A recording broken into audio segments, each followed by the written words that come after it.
Hitesh, investments और life में क्या कॉमन है? कभी गाड़ी बंद, कभी फुल स्पीड, कभी विन, कभी lose. It's okay, ups and downs होते हैं, लाइफ है। लोग लाइफ से नहीं डरते तो इन्वेस्टमेंट से क्यों? हाँ, ये तो सोचा ही नहीं था। अप हो या डाउन, SIP है। मार्केट डाउन तो यू गेट ज्यादा यूनिट्स और अप तो ज्यादा वैल्यू पर यूनिट। लाइफ या म्यूचुअल फंड्स, जीत के लिए डटे रहो। Aditya Birla Sun Life mutual fund investor education. Mutual fund investments are subject to market risks. Read all scheme-related documents carefully. Is your device preference holding you back from your board meetings? Experience the remote meeting transformation. Now you can join or conduct any meeting with your preferred device of choice. BoardPack, the world's most user-friendly board meeting automation solution, supports desktops, laptops, Windows Surface, Android tablets, iPads, Android phones, and iOS devices, so you can join all your meetings remotely and securely.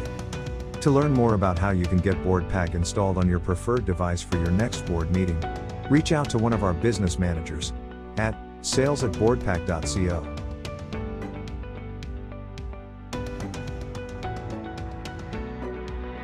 When you're a certified management accountant, managers will do whatever it takes to get you on their team. We've got a window office with your name on it. We have a corner office with your name on it. We'll pay for your lunch. We'll pay for your apartment. We'll give you a signing bonus. Because your ability to turn data into decisions is always in demand. We've got summer Fridays. We've got summer and winter Fridays. So take the first step toward becoming a CMA today and let the managers fight over you. See you on Monday. CMA, it makes all the difference.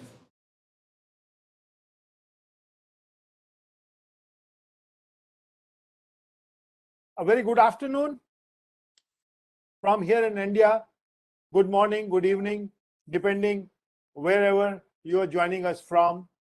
My name is Vikesh Walia. I'm the Honorary Regional Director of from Mumbai. Lovely weather and on a global Thanksgiving Day. What a lovely day it is. We are all live now on WebEx as well as on YouTube. A very warm welcome to our respected dignitaries, all our valuable IOD members, our invitee participants, and conference partners who are giving us their valuable time in joining our virtual conference on building resilient boards for listed startups. The conference is brought to you in partnership with India chapter of International Management Accountants, USA, Aditya Birla, AMC Limited, BoardPack, the board digitization partners, and our MOU partners, Bombay Stock Exchange Limited. Businesses for centuries have started as startups, but the very meaning of startups has changed now. Startups are most fancied today. Parents are not anymore looking for a groom who is an IAS or working in an established company for their loving daughter, but from a startup company. That is a sure shortcut to becoming crorepati today.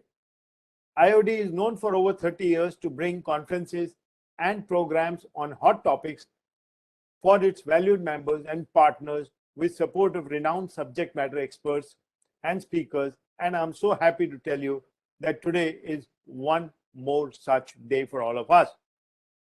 IOD is, we have our umbrella theme on building resilient boards for listed startups, under which we plan to run 2 panel discussions today. First, an independent integrated thinking on listed startup boards, and second panel is on raising market capitalization through listed startup boards engagement. In between these 2 panels, we also have 2 special sessions of 15 minutes each. One on global context for startup boards by Mr. Lotfi Ashade, member board of regents of International Management Association, accountant USA, who is joining us from Europe today on behalf of IMA India. Second one is how board digitization helps building resilient boards for listed startups by Mr. Vijendran Watson, Chairman, BoardPack, who is joining us today from Australia. We have many more subject matter experts for their observations, comments, and experience sharing with our audience. Amitabh Bachchan's Kaun Banega Crorepati is past today, and the talk of the day is Kaun Banega Unicorn or Decacons. Before we get to all that, I would like to invite Mr. Sailesh Haribhakti, Iod Mumbai Chairman, for his welcome note. Mr. Sailesh Haribhakti, our mentor and guide as Institute of Directors Mumbai's chairman, started his board journey at a very early age of just 25 years. He is now one of the most sought after chairman and independent director in India for MNCs and listed companies. His present board portfolio includes Blue Star, Times of India Group, ACC, Torrent, and many other similar companies. Mr. Sailesh Haribhakti is highly reputed chartered accountant and cost accountant, as well as a certified internal auditor, fraud examiner. He juggles his many hats as technology, sustainability, and also as a startup evangelist, sitting on the board of many startups, in addition to also being an author. He represented India on Standard Advisory Council of International Accounting Standard Boards and also as a member of SEBI. He worked with PBAS, an affiliate of International Finance Corporation, Washington, to establish activity-based costing and strategic planning processes in Polish SMEs. He is a very sought-after speaker on key themes of corporate governance across best-known platforms in India and abroad. May I kindly request Mr. Sailesh Haribhakti to deliver his welcome address as chairman for this virtual conference as well. Sir, over to you, please. Thank you very much, Vikesh Bhai. Good afternoon, General Ahluwalia. What a delight to see you here. And very, very warm welcome to all our panelists, speakers, participants. It's such a delight to be on any IOD platform because of the immense amount of hard work that IOD puts in to make sure that every one of our wonderful webinars, interactions remains as etched in your memory as one of your most sustained and most valuable memories. Coming straight to the subject of the day, I think it is important for us to recognize what are the 6 concentric circles in which startups are emerging. And so naturally, from these startups, the most number of unicorns and decacons. So the first of this is mobility. We have Uber, which is the biggest example of a startup which made it very big, very fast. EV parts is going to be the next big thing. You know, we had a huge revolution of companies which were in auto components. Now we will have EV parts companies to start up and become and take their position as unicorns and decacons. Supporters of autonomous cars, the entire electronics, the entire autonomous feasibility, the entire software, all this will be taken up by people who will embrace this new technology and put it to work. Solar and hydrogen driven trucks, planes, two-wheelers, three-wheelers. All of this is going to create a multiple set of startups which will grow to become very large companies. The second concentric circle is in search. So today, people are wanting to create a Google for carbon in the sustainability field. So what do you do if you have your objective of making your carbon footprint net zero?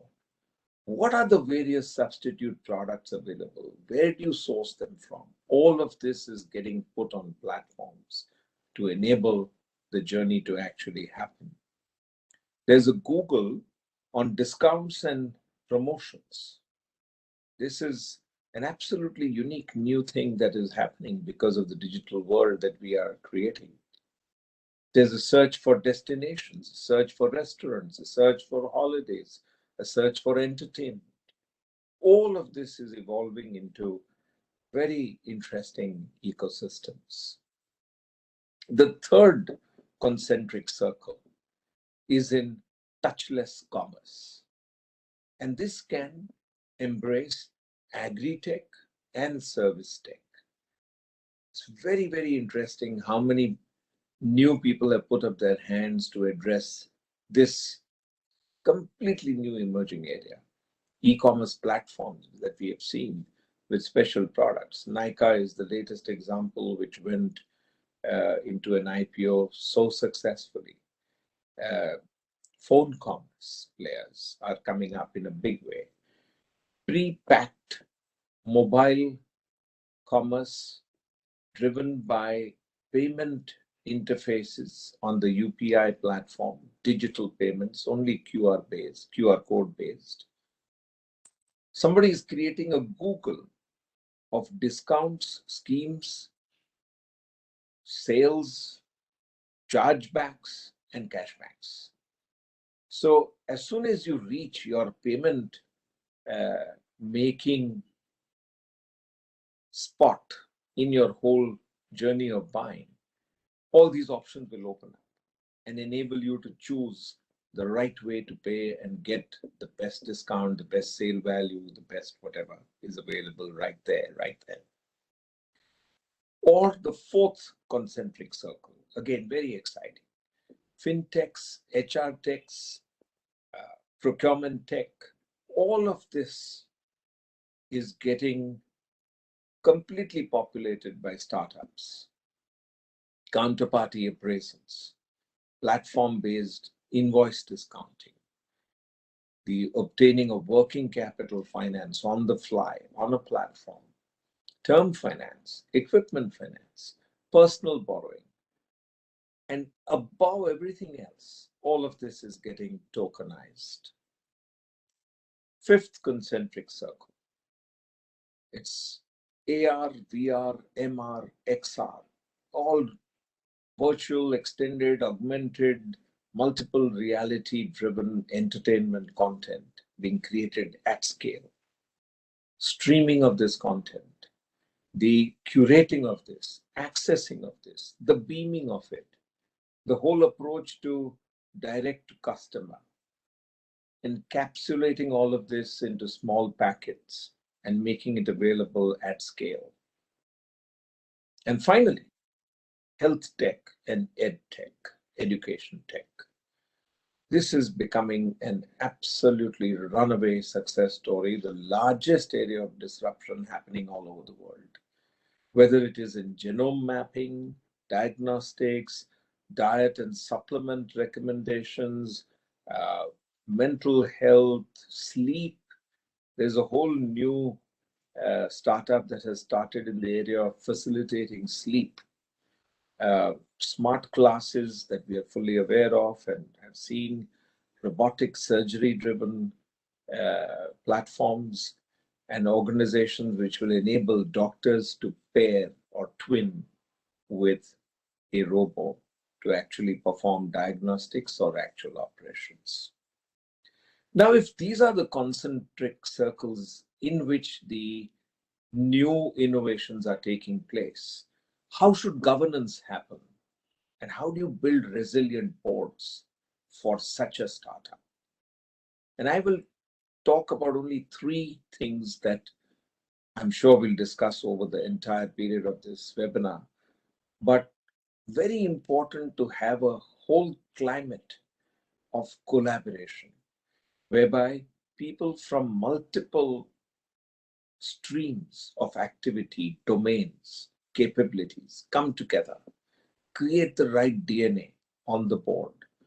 Largely, it will be an operating, participating, innovating board, which will have the task of laying down risk guardrails to make sure that the startup enthusiasm does not run ahead of what it should and keep it under control. And one innovation that I must mention at the end is governance tokens.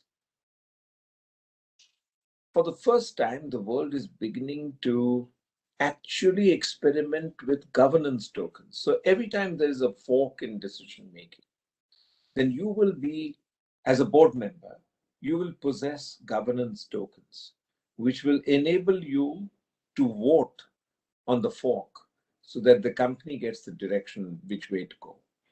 And this can be done anonymously, it can be done openly, it can be done in any which way that you choose. So it's a brand new world of innovation, collaboration, and absolutely differentiated ways of governance. And I'm sure we'll hear a lot more from everybody on this webinar on all of these issues. I'm looking forward to this very, very exciting webinar, as I'm sure all of you are.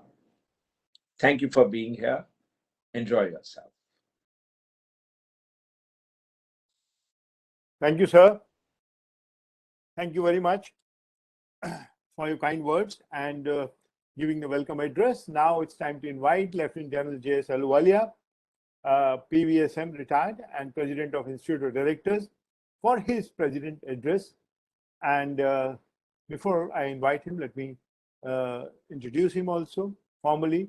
Lieutenant General J.S. Ahluwalia, PVSM, retired, is President of Institute of Directors and also the World Environment Foundation. A postgraduate in electronics engineering and MBA, he specialized in engineering support to weapon systems of the Army. He has undergone extensive training in various defense manufacturing companies in France, UK, USSR, and Japan. He is a chartered engineer and a fellow member of large number of foreign and Indian professional engineering and management institutions. He has been chairman of Institution of Engineers India, president of Delhi Management Association, and chairman of Safety and Quality Forum under Institution of Engineers.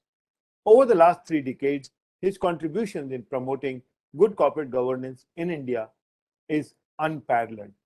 He is the only one who has led in showcasing India's corporate governance in Dubai, London, Singapore, and many other countries, resulting in huge capital flow to India, helping our country's economic growth. May I request General J.S. Ahluwalia to kindly deliver his President's address for all of us and enlighten us. Sir, please.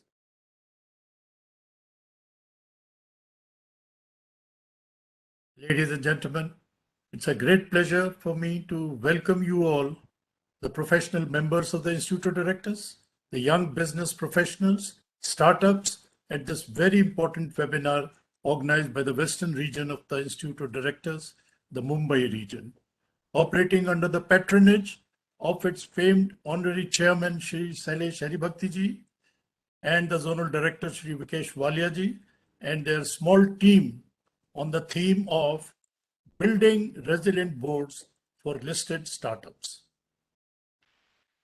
Just a few words about IOD. Is a membership-based, not-for-profit, independent professional association of corporate directors set up in July 1990 to fill this gap in India.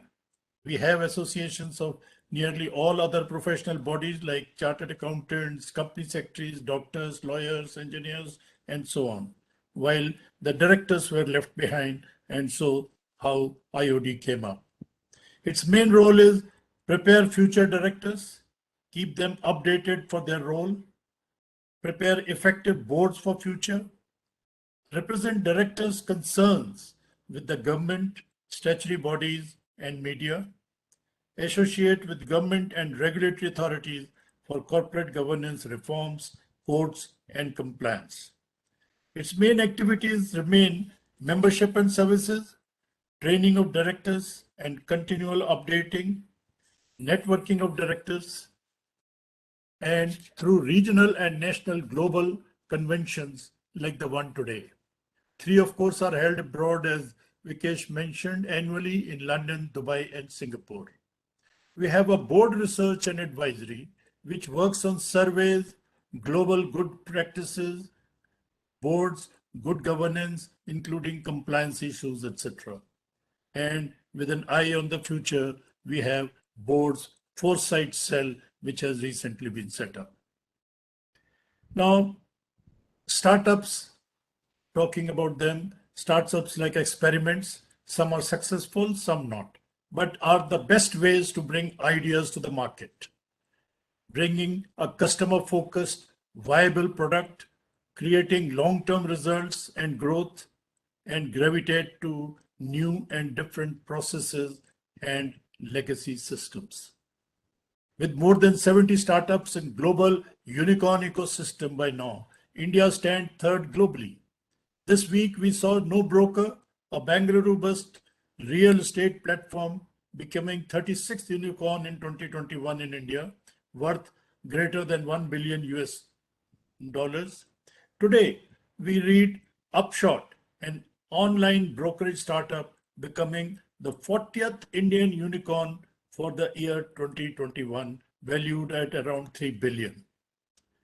During the past 2 decades, Indian government has encouraged young professionals, engineers, doctors, management and professionals, and young creative entrepreneurs who challenge the present business concerns and practices with innovative ideas to try out new products and services and challenge yesterday's business world. The new age technology startups are in a better position to address market concerns. They have cornered a big share of the e-commerce expansion. They use technologies for predictive analysis, real-time performance monitoring to improve efficiency, reduce costs, using blockchain for error-free tracing, big data analytics to drive insights, bringing efficiency at every level, digitizing to cut costs, and investment follows opportunity and returns. More startups are listing on stock exchanges today as never before at huge valuations and market cap to mobilize more capital.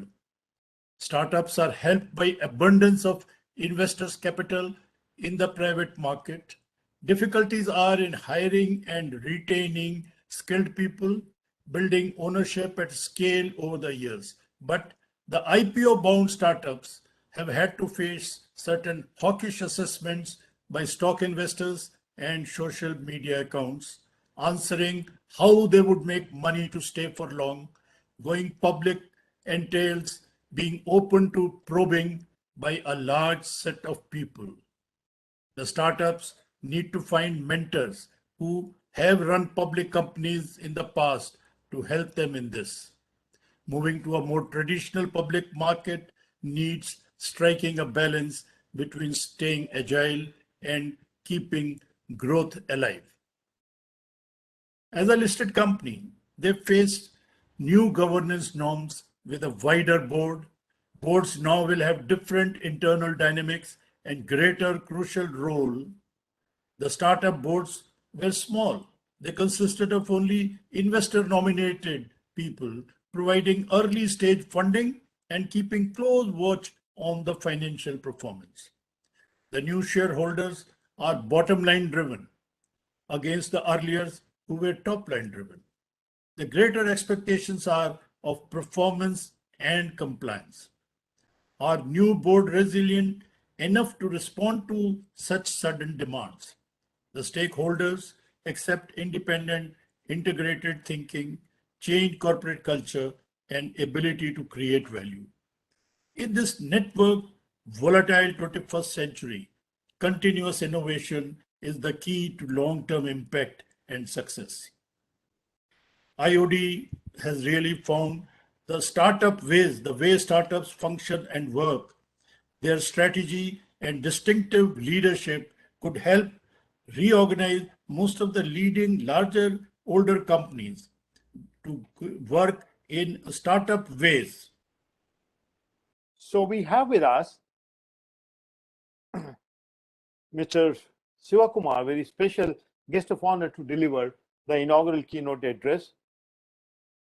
is a very special one to me personally, with whom I have had the good fortune to work for many years together at Times Group.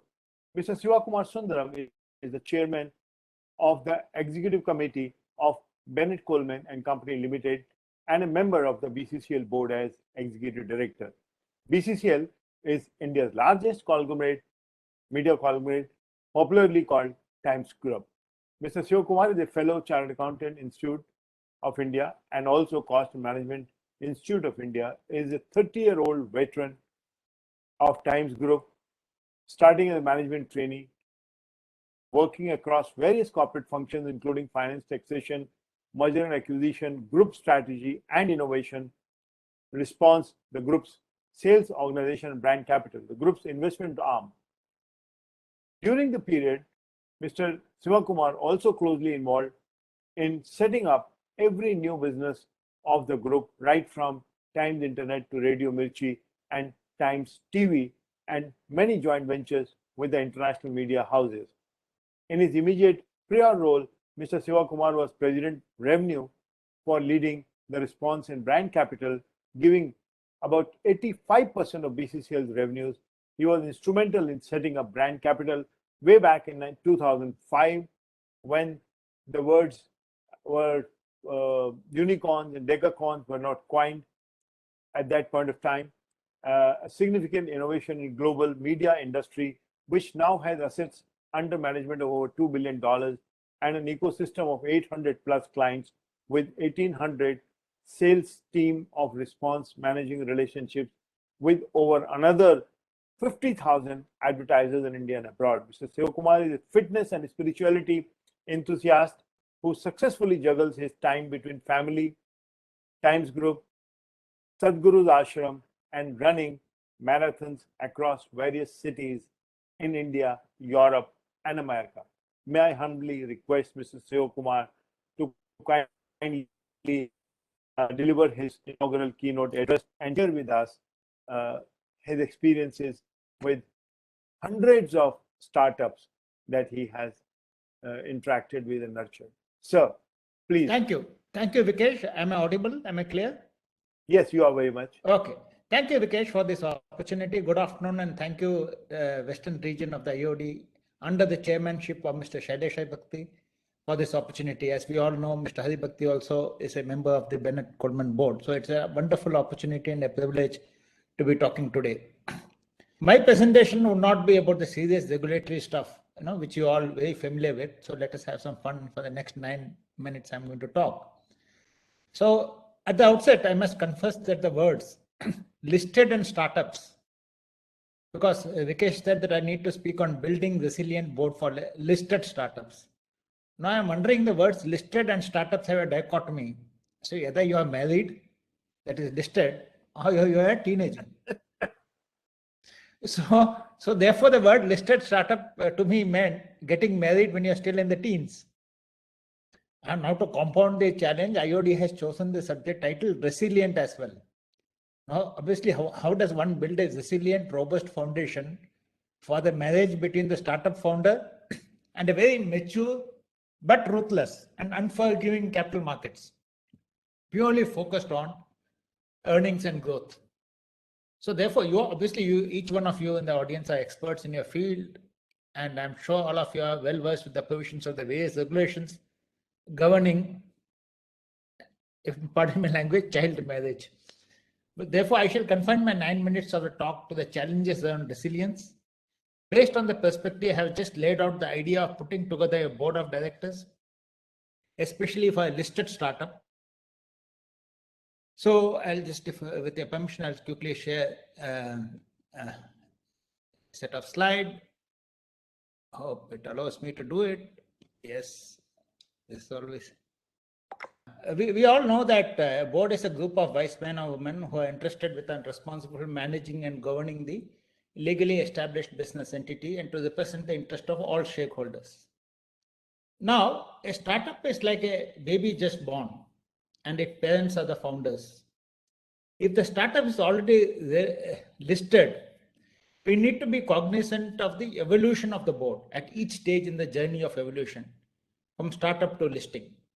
So what I wanted to say is when the baby started crawling, it's like the product market fit was established.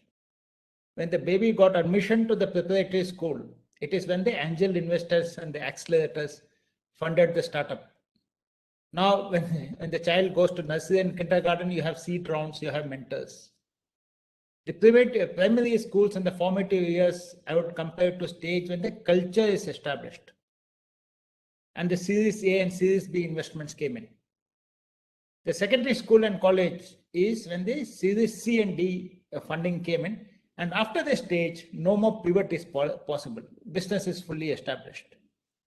Then obviously you get married, which is equal to getting listed. So therefore the business is established. There are predictable cash flows.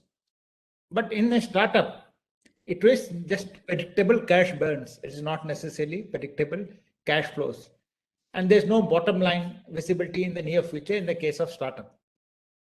Now, each of the stages, since the subject and topic we are discussing is building resilient boards for startup, listed startups.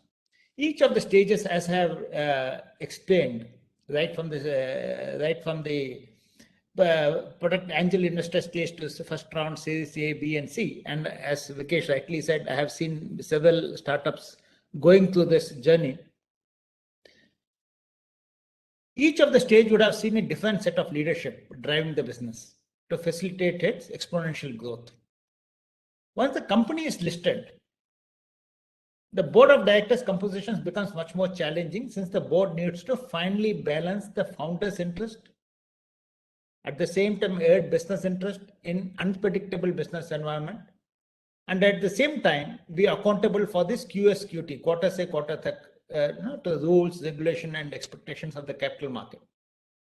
And obviously, as we heard Mr. Shailesh Bhai in the beginning, it's compounded by the growing legal compliance and high ethical standards expected from the listed startups. Needless to add, and I'm sure all of you will be reading Times and Economic Times, on the wrong, there was a demand recently on a wrong banker who did not even act as banker to the issue to make good the loss to investors on listing in a recent largest IPO startup. We all know about it. Excellent example you give, sir. So now comes to the question of initial set of directors. Typically, it's always what we normally understand. Initial set of directors are the founders, friends, relatives, family members, sometimes mentors come in, early stage investors. But most importantly, before listing the startup, we need to reconstitute the board to what is most desirable to avoid embarrassing situations during filing of DRHP, because any change post-listing would mean public disclosures and reporting. In a listed startup, what typically happens is that the fiery ambition and perspective and aspiration of the founders would inevitably clash with the QSQT performance expectation of the capital markets. There is no doubt about it. Therefore, listing is for mature companies and not necessarily startups. But we are seeing the trend, change in trend. And therefore, there are a lot of startups, companies with cash burn who are now listing, and therefore IOD has chosen the perfect subject, how to deal with it. I must compliment Shailesh Bhai and Vikesh for choosing this subject, because this needs much more debate. Because the innovation curve is very rapid, needs constant pivoting like river rafting in the rapids. What is required of the board here is resilience, and most probably that's why organizers of IOD chose the word resilience, given their own expertise and experience in this field. Therefore, while there's no single mantra for building a resilient board for listed startups, here are some thought starters. And here is, I'm really missing my slide because I have coined the word www.map. www.map. Now, what does W stand for?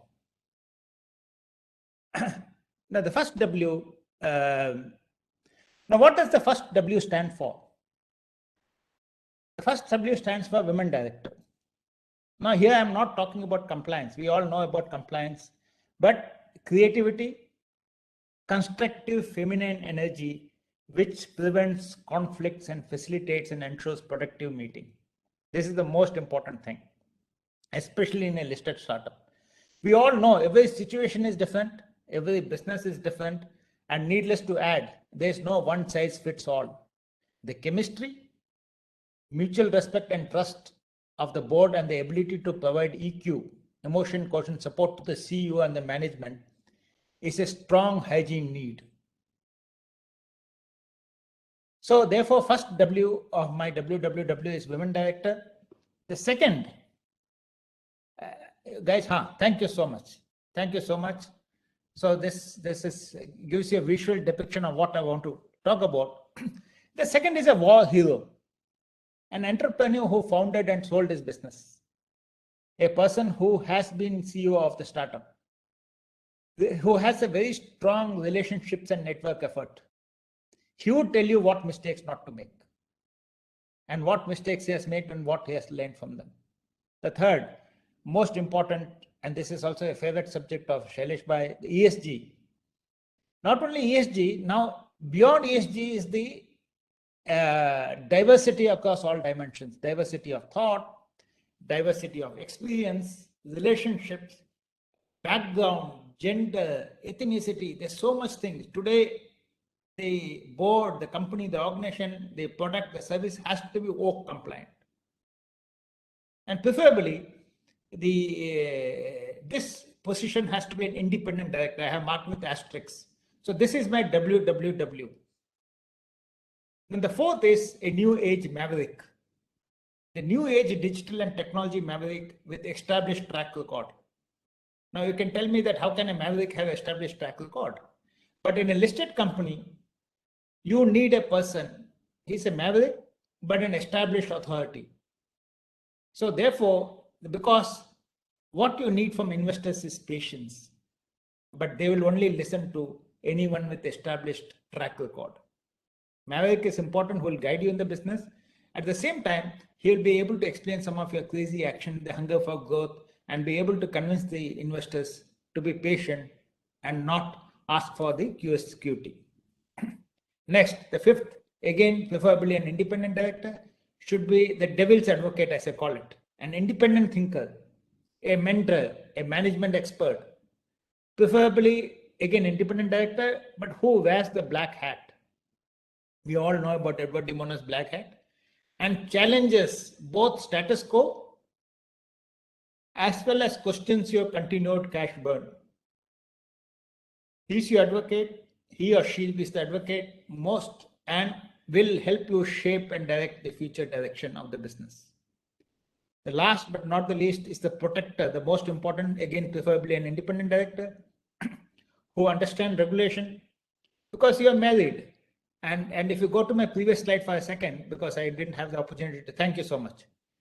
Do you have my previous slide? If you can go to my previous slide. Yeah, thank you. So this is the marriage of the startup with the capital markets. As you can see, this is the marriage of, as I said, the entrepreneur with the capital markets. They are consumers. You need legal guardrails, regulators, judiciary. You have auditors, law enforcement, compliance. And there's media, there's investors, retail institutions. So your ecosystem suddenly has shifted from one to many. So this is what the listed startup has to deal with. So go to my next slide, please. And therefore, next slide, please. And therefore, the protector, the regulatory and corporate governance expert. No, the previous one, please. Yeah, no, next. WWW. Stay with that. Yeah, please, that's it. Thank you.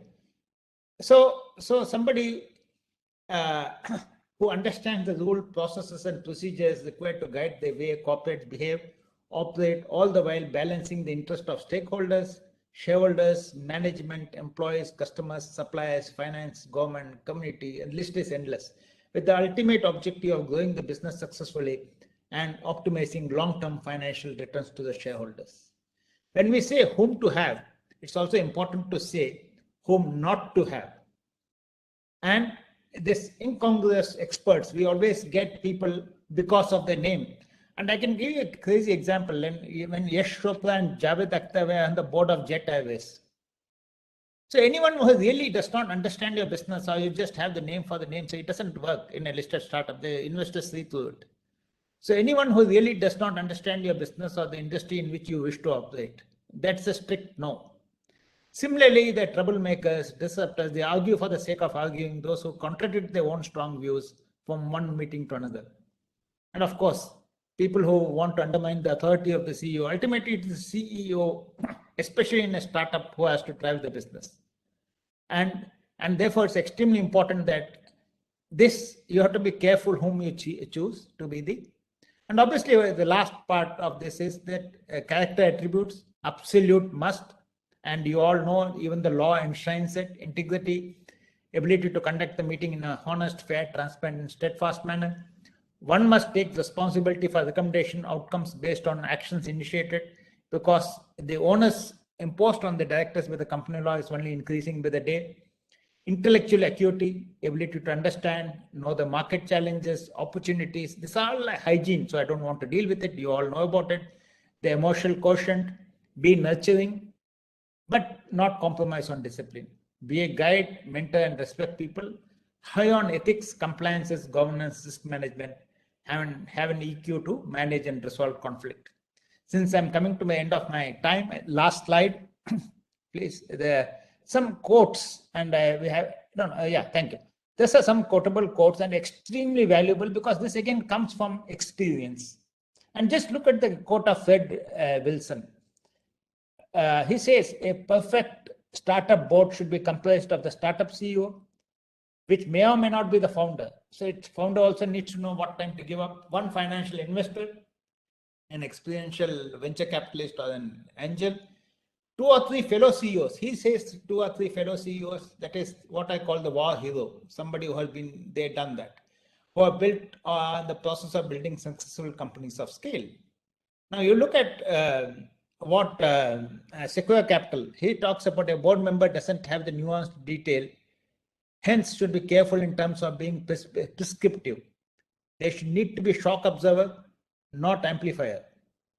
So similarly, as an independent board member, my role is often initially politely and less politely to shut down unhelpful conversations. These are real experience. I'm not bringing law into the picture, but if you look at these quotes come from very deep understanding and experience of having done several successful startups, whether listed or not. And see Skanes Bentley quote, an overloaded board have a lot of egos, and it's hard to get any value out of it. This is the most important quote. Everybody is trying to be the smartest person in the room, ends up being a quasi-management team. Hard for the CEO and CFO to push back against these very successful people. Just like I gave you the example of Javed Akhtar and Yash Chopra being on the board of Jet Airways. So with this, I think I come to the end of my time. But thank you for the patient hearing, and thank you, Vikesh, and thank you, Shailesh Bhai. I hope it was not too fun, but I wanted to make it a little fun and coin this word www.map to give a sense of what should be the composition of the listed startup. Thank you. Very, very nice. Thank you so much. Thank you so much, Mr. Sivakumar. I think not many people in this country have seen as many babies or the baby companies coming up as you have.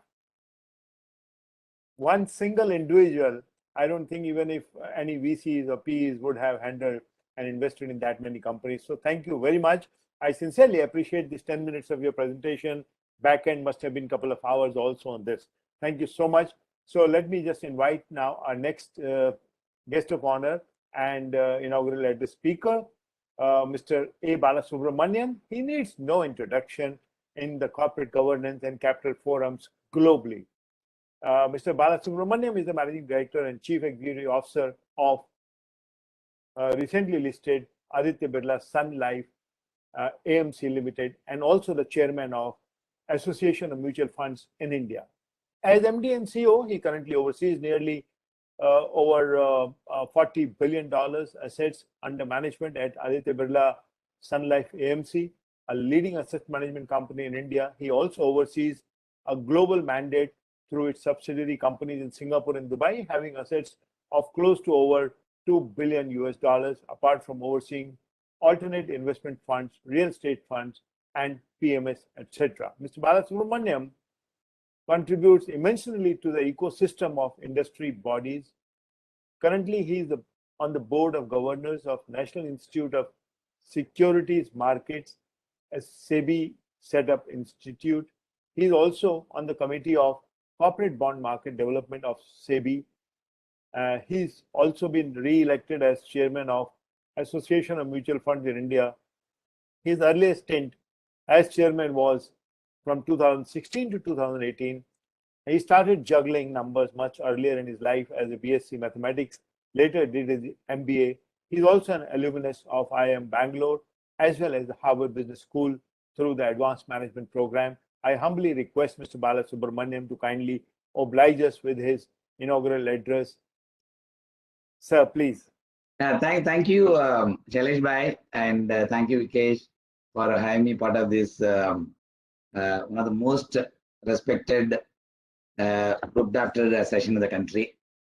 Of course, it's a tough topic for me to discuss because each one of you, including Shivakumar, comes with rich experience in managing private equity money and investing in unlisted space. And Shailesh Bhai himself has been part of the board, being one of the most vocal voice in the country, as all of us keep looking up to him for his advice. And of course, when he asked me to, of course, speak on this, definitely I said I'll speak, given the fact that post, of course, listing, definitely your responsibility goes up significantly from the assumption that one would have had a different point of time, and also being part of the listed space for many number of years. Definitely, I think the role of board, which I think is talking about the topic of discussion, definitely increases significantly. See, first and foremost, for any startup companies, the purpose for which the company is being built, that's something is extremely important for everyone to understand, and for the board member to understand. I think it's very, very important. Given the fact that among the most of the startup companies, historically, we have seen the companies that survives the entire period from the time they start up and they become a full operating company and start making a profit eventually. That takes a lot of time. In this process, there are many companies in the past we have seen post 1999 bubble. There are many companies that have survived. There are many companies also died despite having robust product, robust processes, and robust expectations. And most of the time in the startup companies, expectations do not materialize as we initially draw a roadmap. Therefore, the board members, first of all, have to understand the responsibilities that they have on them on seeing the business, the opportunity that for which the company has been set up, on the base of which and what kind of guidance has come from the board. I think it's completely different from the guidance that come for board from the unlisted companies. So listed companies. So listed companies, there are very clear guidelines are there, and there are clear do's and don'ts. Fortunately, they're all defined by the regulation, and the regulation has gone about detailing out every responsibility, including the director has to have certifications and so on and so forth, etc. Whereas the case of unlisted companies, startup companies, you don't have such very clear-cut guidelines and how the board of directors have to function. Therefore, the responsibility on board of directors in the startup company is completely different. That's the first point I just want to say. And second is the responsibility not just come in the form of supporting the management team and understanding the business growth opportunities.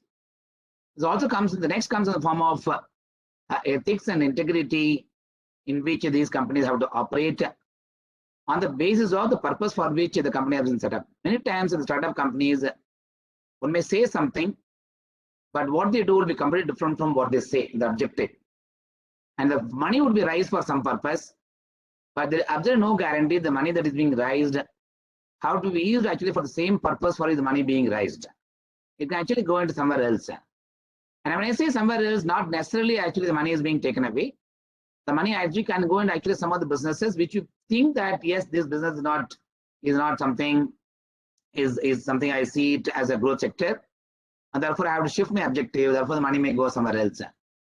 Therefore, the responsibility of board, especially when raise money from the investors, and the investors puts money on the basis of certain assumptions and understanding of the companies, clearly ensuring that the money is being actually put to use. Basically, I'm talking about the end use of the money. There's something, the monitoring of that, I think will be very, very important. And why I'm specifically saying this, there was a recent case, one of our directors himself got questioned by the regulator. Being part of the board, the company is raising some ADR money from overseas, and the purpose for which the company has raised this money is said something, but finally the money has been used for some other purposes. But the independent directors, of course, have said okay for everything without they having a deep knowledge about how the entire model works. But of course, they always said that they are nothing supporting the management, and rather they felt that whatever the management is saying is perfect. Therefore, let me go by what the management is saying without having a deep knowledge on that.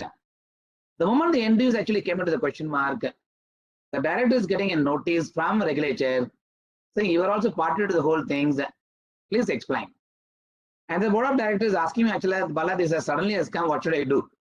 So this is a dilemma. Therefore, the responsibility that is there with the director, especially in startup companies, would actually is far higher than even the responsibility that they are in existing listed space. Because listed space, everything is transparent. There is somebody is questioning you. That somebody is nothing but an investor. It could be a minority shareholder, or people like as a money manager. There is a proxy voting services that it tracks. Therefore, there is a public scrutiny in the public listed companies far higher than the public scrutiny that exists actually in the unlisted space. Therefore, the board of directors comes, it is easy to take the responsibility and position. But enough the choosing such directors is something would be extremely important given this kind of practical challenges which individuals may go through. That's something I just want to highlight it.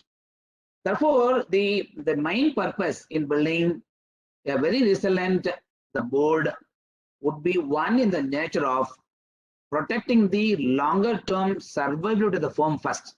Next comes the shareholders. The survivability of the firm itself is very important.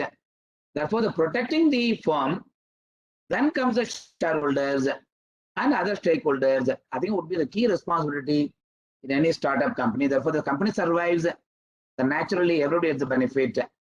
That's something that remains very key. Therefore, the governance model that is being built in, one, the advisor to the entire network, and then the access that one brings in. Secondly, of course, the way the reporting is being standardized, and the reporting can actually vary from place to place, person to person, and what you want to disclose, what you don't want to disclose. Therefore, bringing a high level of transparency in the startup company itself right from the day one, they would also be very, very key. The financial reporting is something that would be very key. And within the financial reporting, the way one goes about accounting. I still remember a very case studies where the Steve Jobs apparently challenged the Apple entire accounting group when it was set up in the way back in 94, 95. The entire accounting of revenue got completely changed, but not by the board, by single person with Steve Jobs. The revenue accounting completely got changed on basis of only one single factor. And he asked a simple question: when so many people buy my Apple phone and there's a warranty I'm giving, the warranty actually is not being utilized even to the extent of 0.01%. Therefore, why should I book the revenue over a period of 5 years? Why can't the revenue book the revenue on the very same day of my selling? The moment you do that, the day of selling, you make your revenue booking, naturally your revenue will balloon up, will go up significantly. The same revenue, if you book it over a period of time, over a period of say 5 years, even the fact the company which produces the phone has given a 5-year warranty to the customer.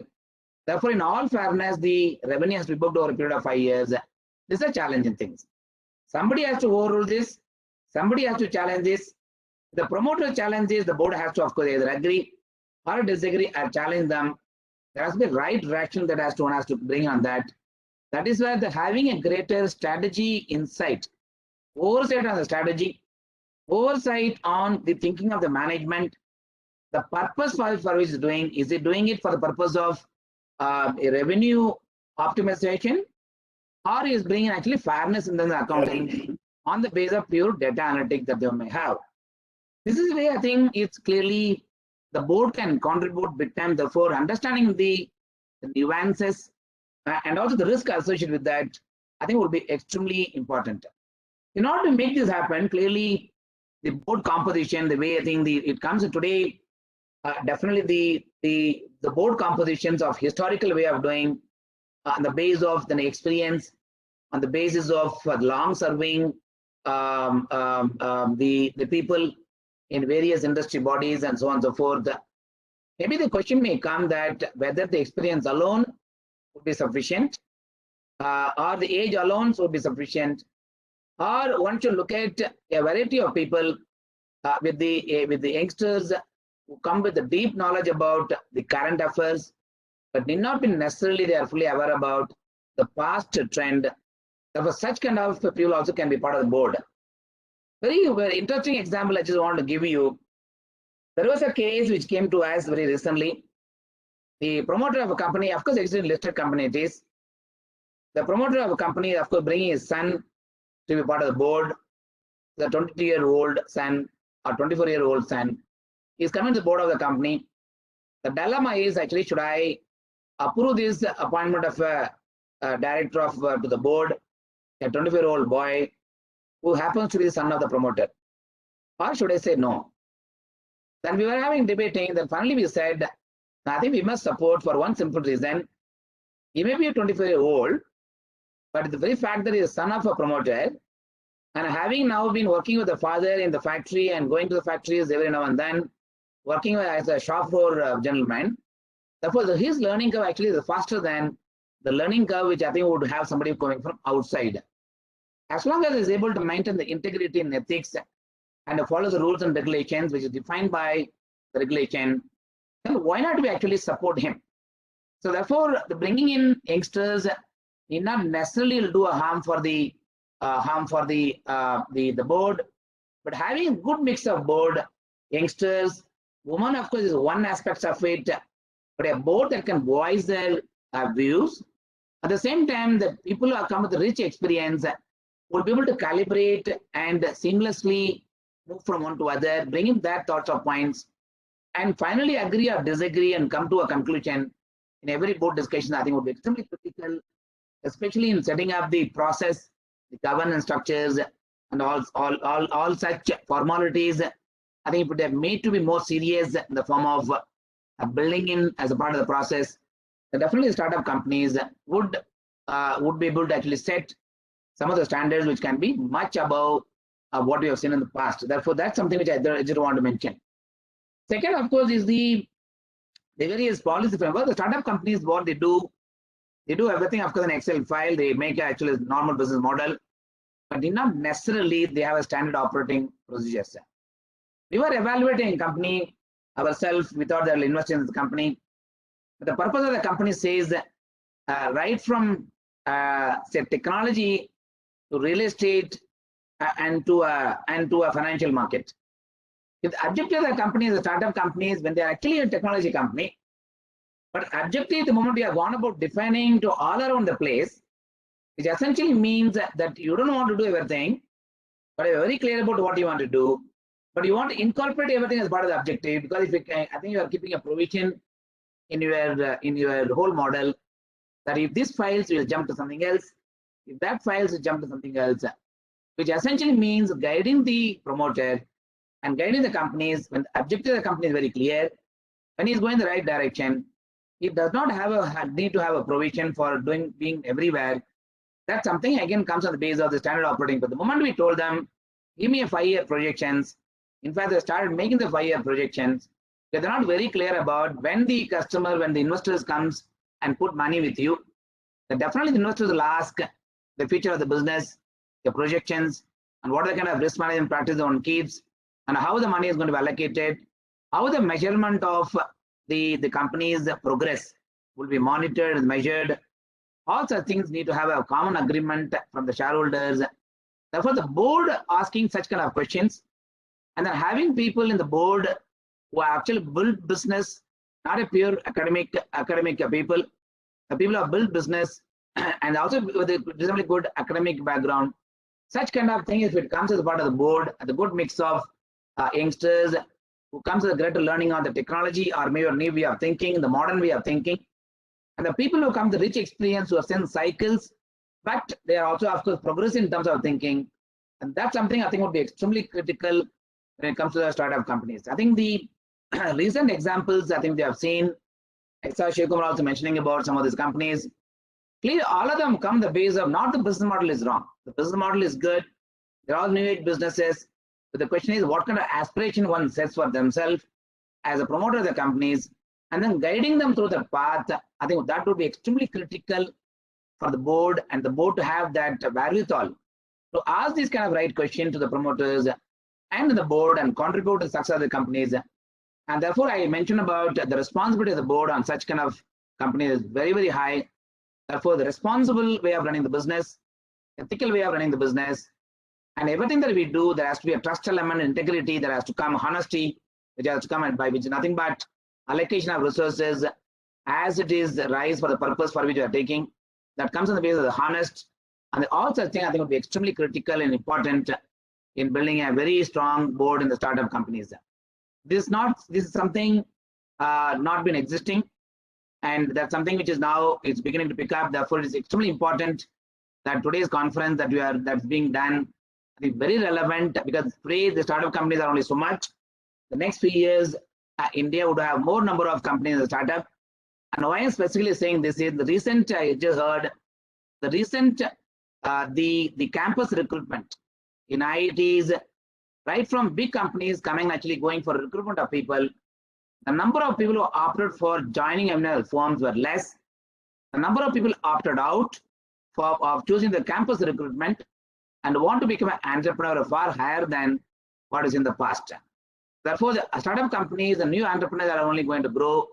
Therefore, what I just mentioned, all of them probably would play a very important role in building a very strong board with reasonably good vision for the future. The last but not the least, as Shailesh also keeps saying on the ESG, I think clearly if you take the ESG, E is one part, I think social is one part, I think governance I think will remain a large part of the startup companies. E and S comes last, I think G comes first, then comes S, then comes E. Then probably the order will get reversed when it comes to the startup companies. But the existing companies, the ESG will remain in the same sequence given the fact that they are already well-governed company, therefore the listed space, but probably they may have to look at improvement. But the E and S, I think, will become very critical. That is the way I interpret as the difference between a startup company and listed companies, and the way the boards have to play a role, and board can be constructed in order to play the role that they can play in order to ensure the business remains sustainable and long-lasting, rather than supporting a company which are more fly-by-night kind of operated company, which can actually disappear after some time. I'll just stop here and thank you for having me part of this part of the most coveted event of Register of Directors, and again my thanks to Shailesh Bhai and Vikesh for having me part of the discussion today. Thank you very much, sir. Thank you very much. This is precisely, your talk is the precise reason, the way you explained all the nuances of listed startup companies and the governance issues, etc. Not many people could have explained it as well. Thank you so much. Allow me to invite General J.S. Ahluwalia again, because of a technical glitch. We had to switch speakers. So may I request General Ahluwalia, President IOD, to please join us for his President's address. I will just see, I had mentioned about the startups. I'm so glad that Mr. Balasubramanian has explained a lot of things concerning their going on to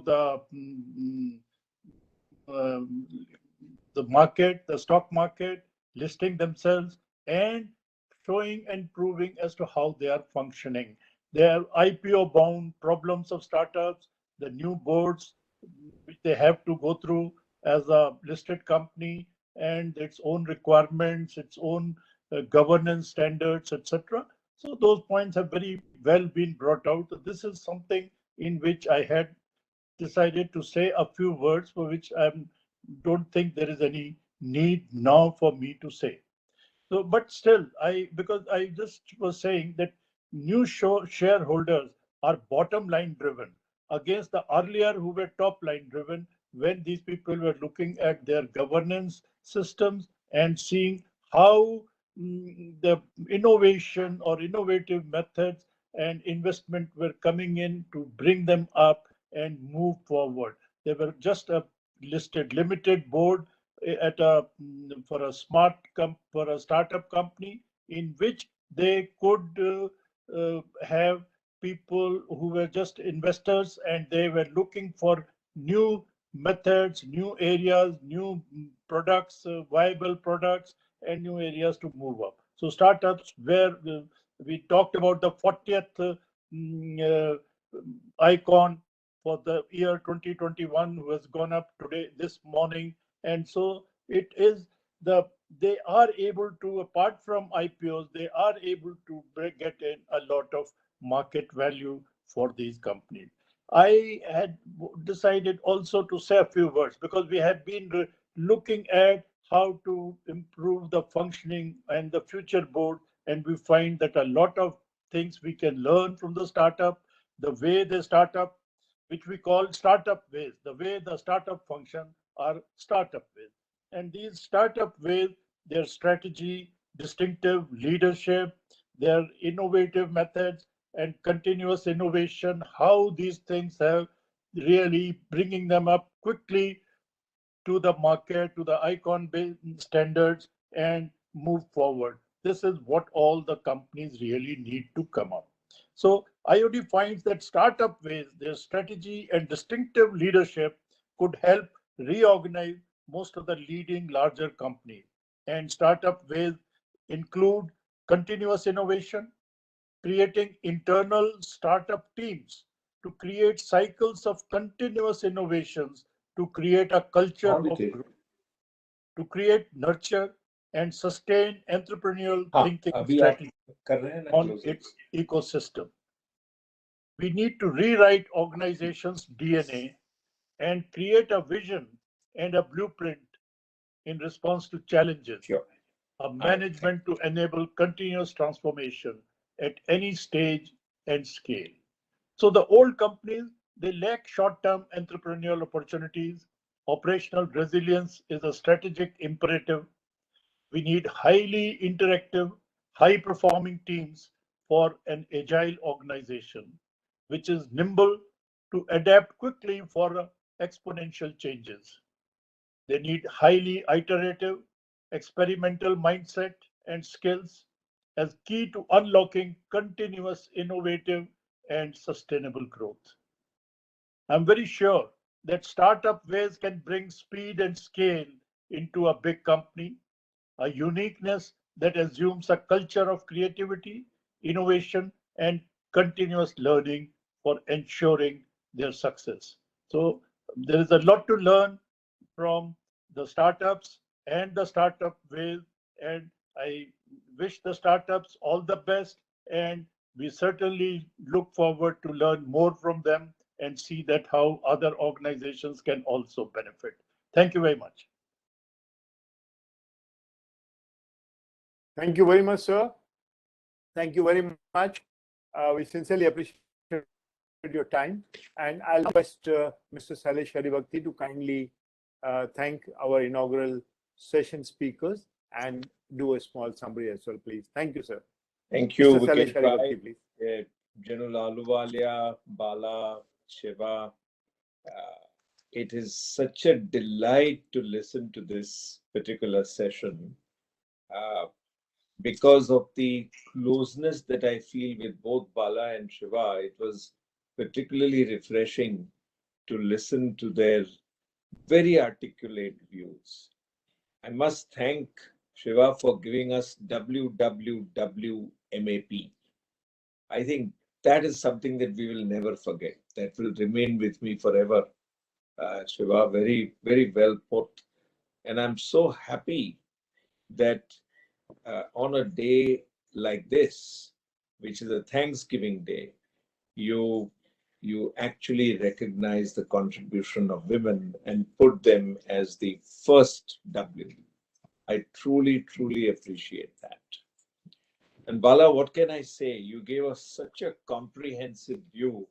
You started with purpose, went into SOPs, went into the entire frame of reference, making sure that people contribute massively and remember that they have that big responsibility. You gave such excellent examples where suddenly you're made to ask, made to answer something and you are not prepared. You cannot be that way. And so it was a great lesson for startup directors and resilient boards. Both of you really lend tremendous value. And what can I say about General Ahluwalia? He's always a person who gives us so much wisdom and so much grace, brings so much value to all our seminars. Thank you very much, sir. And with that, Vikesh, I think we can bring this inaugural session to a close. Thank you. We have, yeah. Thank you very much, sir. And with this, we come to an end of our inaugural session. We have with us Mr. Lotfi Ishade. He's joining us all the way from Europe. May we have his slide, please, Ravi? Mr. Lotfi, I'm so sorry for this little glitch and delay to your session. So we have with us now Mr. Lotfi Ishade, our very special speaker, is one from many countries and truly international, an international expert on family businesses and startups. He is a BBA and accounting from American University of Beirut, Lebanon, and postgraduate in accounting studies from University of Houston, Texas, USA. Mr. Lotfi is a financial and consulting advisor to high net worth family business. He is also a member of board of directors and chairman of the risk and audit committee of Koraf Group and El Joy Group as well. He is the chairman of AC of SACO and Malaz Capital and member of AC of Al Khaliz for training, Arasco and Obiken. Previously, he has been the leader of MENA Family Business Center for Excellence at Ernst & Young, Riyadh, Kingdom of Saudi Arabia for good 13 years. He has been also the senior partner and member of the Global and EMA Advisory Council of Ernst & Young, in addition to his two other roles as partner for assurance and advisory services at Arthur Andersen for 8 years and director audit and Saudi tax at PricewaterhouseCoopers for good over 9 years, nearly a decade. He brings rich experience, and because of paucity of time, I would rather invite him quickly and request him to give us his experiences on global context for startups, because in many countries still the startups are known as family businesses, but that's how every startup started. It was always a family business, and who knows it better than Mr. Lotfi himself. So Mr. Lotfi, I would request you to kindly, and I'm again sorry for the little delay in starting your session. I know you might be in the middle of some flights. Please, thank you so much. Kindly oblige us with your experience sharing on startups as family businesses.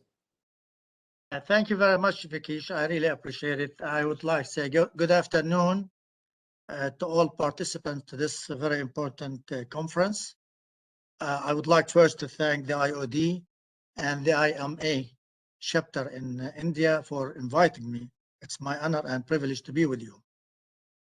My presentation actually was on the family business, on the effective corporate governance in a family business. And somebody would ask the question from the audience or the participants and say, how is a family business align as a topic with the topic of your conference wishes on the startup. And I believe, you know, there are commonalities, there are common themes and common issues for a family business, as you mentioned, rightly mentioned. As a startup, every business starts with the entrepreneur, or what we call a patriarch, starts a business and then moves on that channel of opportunities, and either converts that into a dynasty, a family business continuing to the next generation, or goes into a private setting, or go into a listed through venture capitalist investments and private equity. So I would like to go with the definition of a family business. What is a family business? If I go to the next slide, please. Okay. There are many definitions for family businesses, and this is a common, I would say, a common understanding. A family business is where there is an entrepreneur and or with his family members, they have influence on the company by their active participation, ownership, control, strategic direction and preference, and the will to continue the business. It is very important to really differentiate between a family business and a non-family business, because if the intention of a startup entrepreneur to sell the company after a year or 2 years, that does not qualify as a family business. It is really, the intention is to keep it in the family for generations to come. If we look at this slide here, I know it's very detailed, but if we look at the known family businesses around the world, and it is a known fact that, for example, in India, family businesses represent about 80% of the GDP. They contribute almost 80% of the GDP and about 60% of the manpower. These figures are not very different from what you see around the world. In the MENA region, for example, in the Middle East, North Africa, where I have served for the last 30 years, that figure is probably even higher. If we exclude the government and the government entities, family businesses represent the core and the real strong base for the economy. If we look at India, for example, also, a recent statistics said that 108 family businesses are listed on the stock market. And this is a third in place after China and the US. Well-known companies in India are the Tata Group, Resilience. There are other companies as well that are well-known. And what is the contributing, or what is the underlying assumptions or principles that guide these family businesses? First of all, they are prudent in investing their capital, very cautious. They are committed, diligent. They look at the long term. They are there for the short and long haul. You know, if they go through crisis, they go through good times, but the intention is to maintain that for the long term.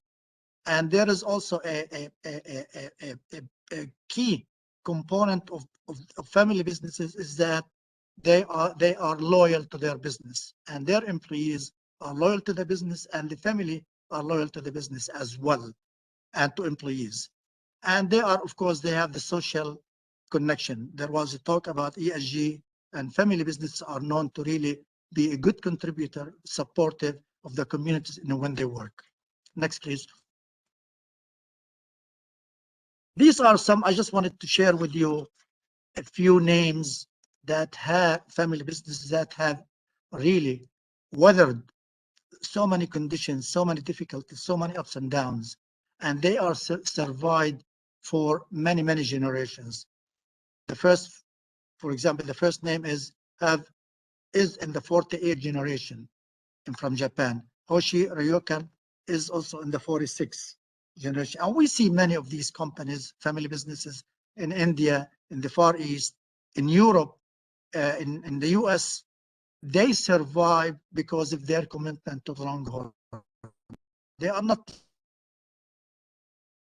like lists that are aiming for short-term profitability, for short-term results, for just yield something to build to their share market. No, they are for the long haul and for the long term commitment. Next, please. Next. Okay. This is very, very important. And I would like, the participants to really focus on this. If they want to take something from my presentation, is this slide. And this is based on a well-known study, well-known research done by Renato Tayaguri and John Davis from Harvard Business School. And it talks about family business, the ownership and the business. And these are interrelated, they are linked, they overlap. And if you look at each section or each sector, each group, they have different expectation. They have different, aspirations. They might have different interests as well. So, for example, number one is a family member who is not in the business, who is not an owner. What is he looking at the business? If you, on the other hand, for example, you have somebody who is in the business, he is not an owner and he is not family. The critical components are where those intersecting points. If you look at number 7, he's a family member, he's an owner, and he's a business. And that's where issues, where conflicts, where really, I would say, emotions filter into from one area or from one sector or from one circle to the other circle.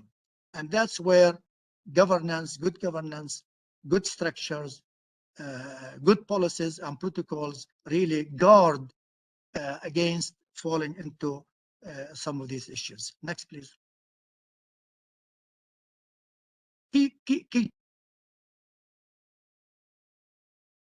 challenges for external pressure, and this is for everybody, whether it's a startup, whether it's a 100 years company or listed company just a couple of years ago.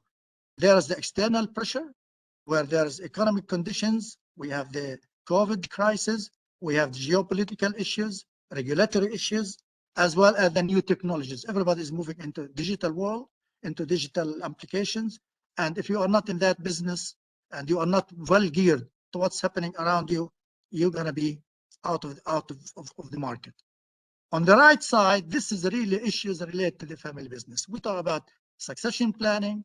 We talk about family members getting in the business. We could talk about the board of family members, family businesses that are not qualified, and then the increasing number of family members. What their expectations? What do they look at the business really for them?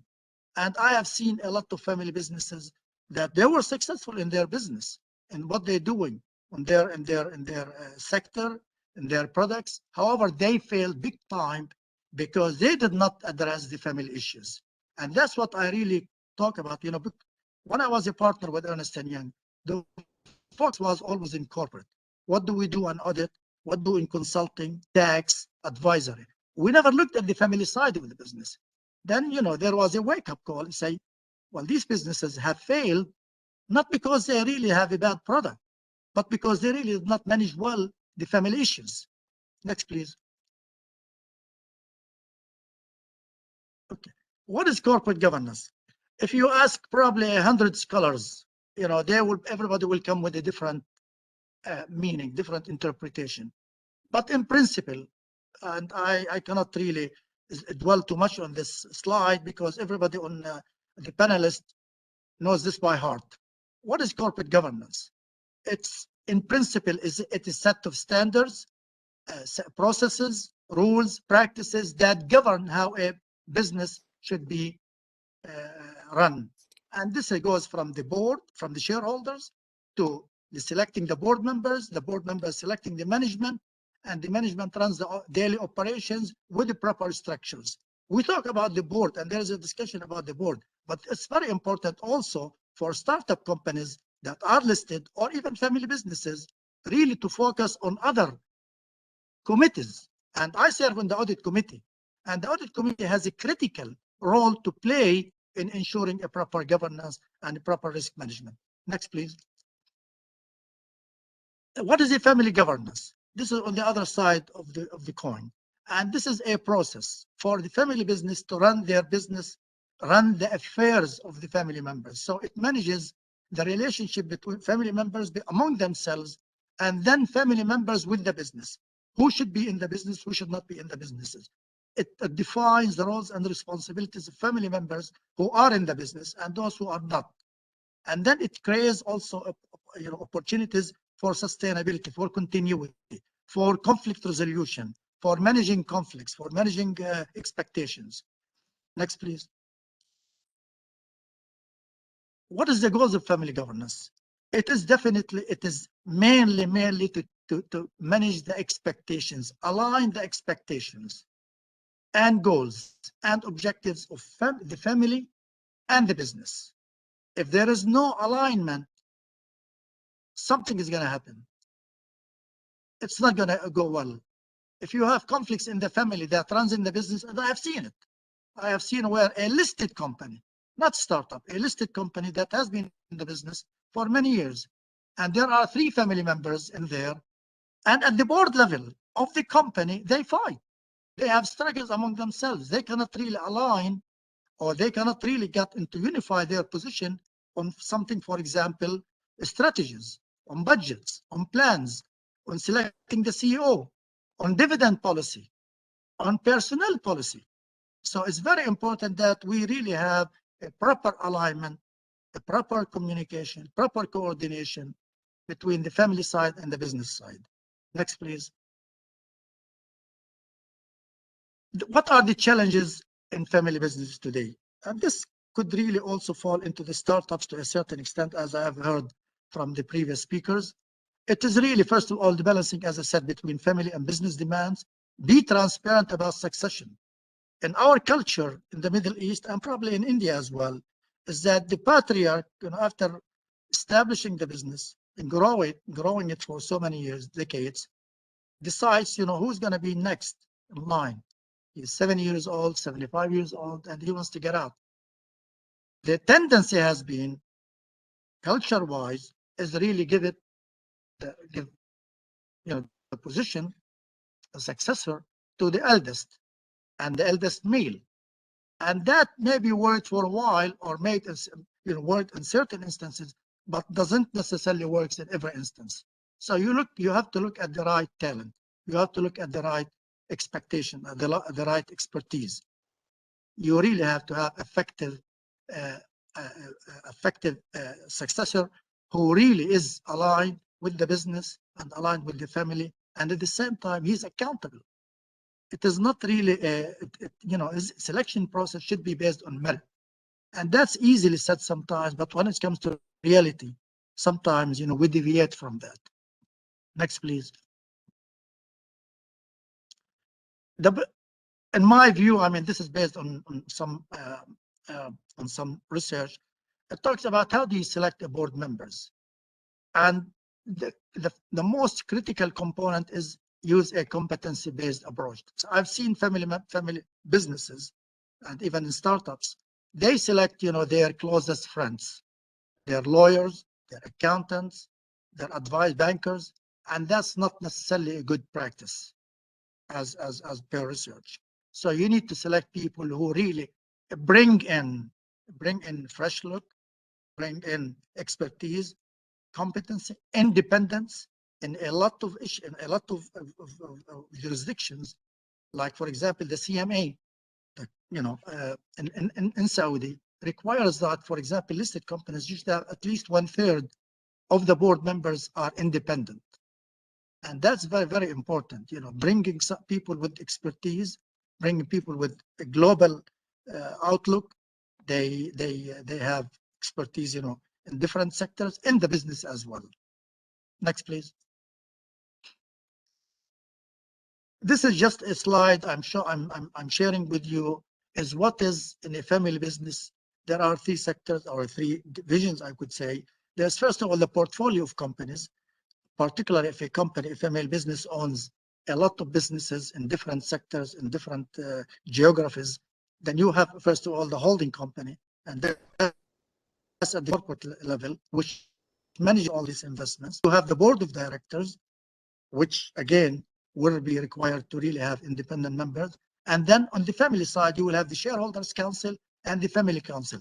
And the roles and responsibilities of the family council are very critical, very important to ensure there is a proper structure, a proper, family governance. And when I talk about family governance in the world, it's really building a family constitution. A family constitution or family charter, as you might call it, is really to define, as I said, define what is the long-term objectives of the family, defines the values, defines the long-term strategies, talks about,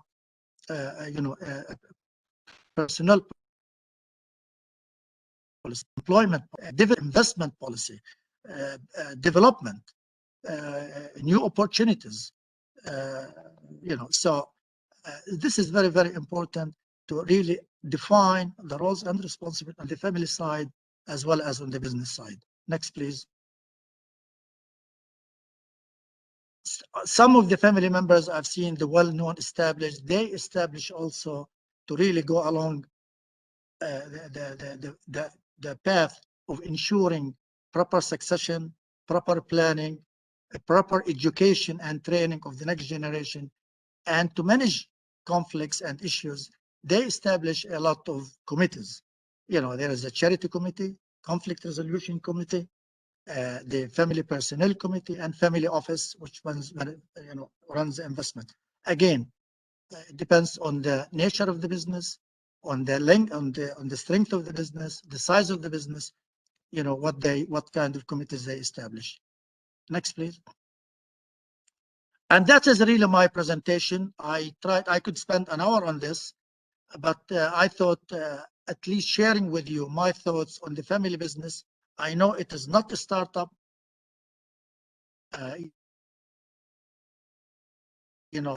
doesn't mean of this conference, but I thought startups, even they could turn out to be in a few generations a well-known family business.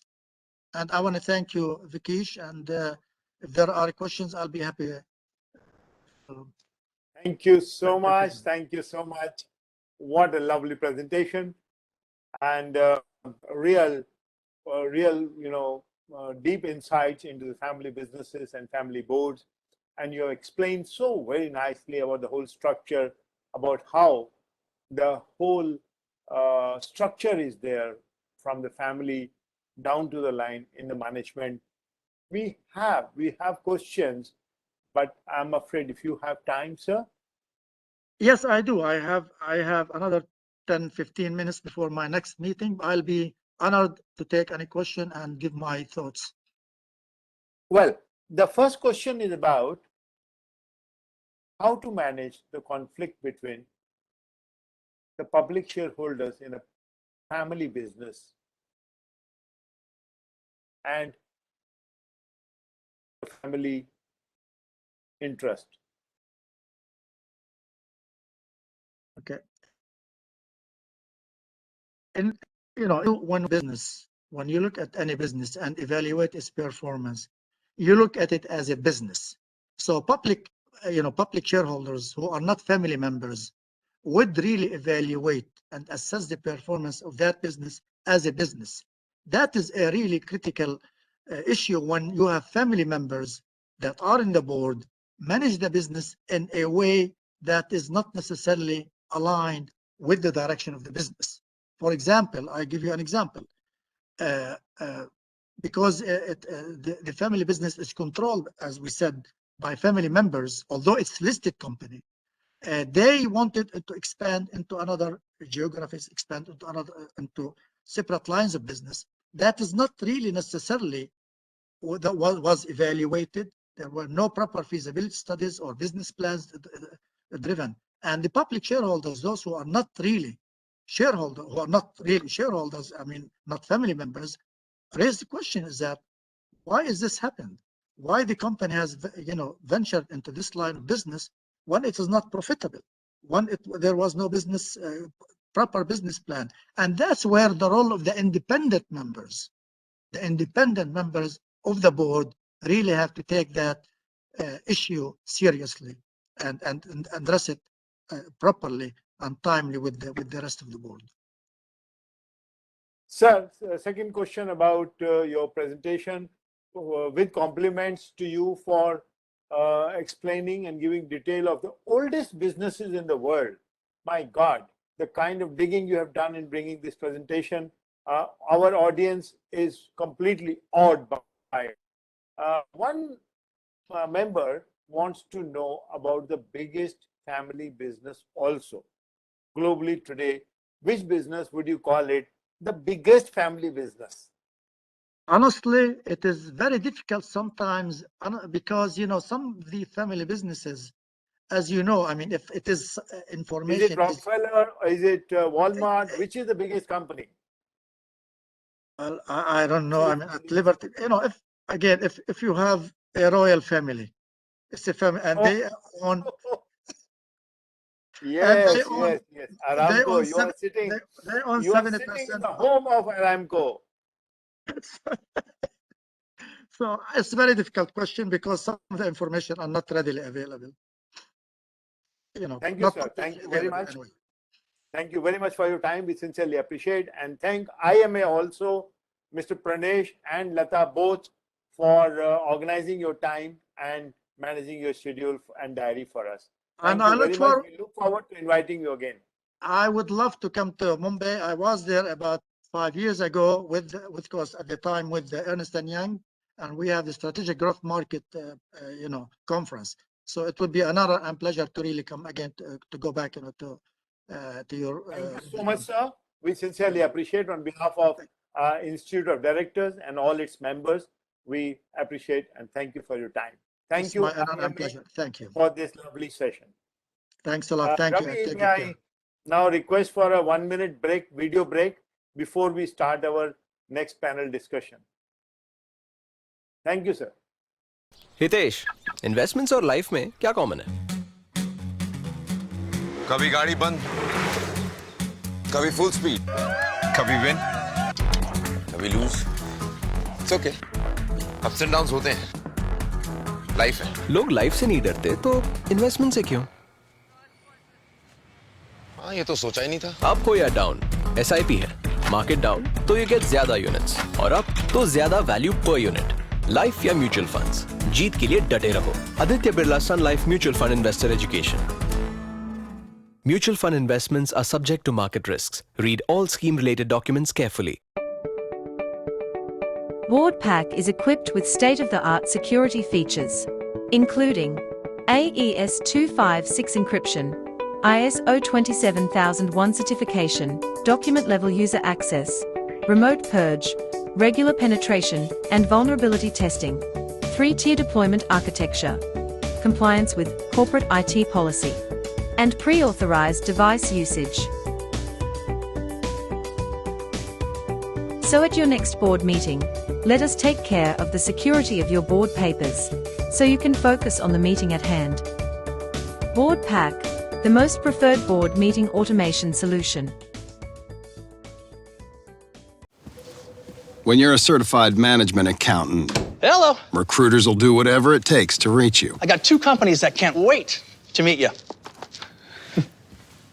I've got 3 companies I can't wait to meet you. Because their clients always need people who can see the big picture.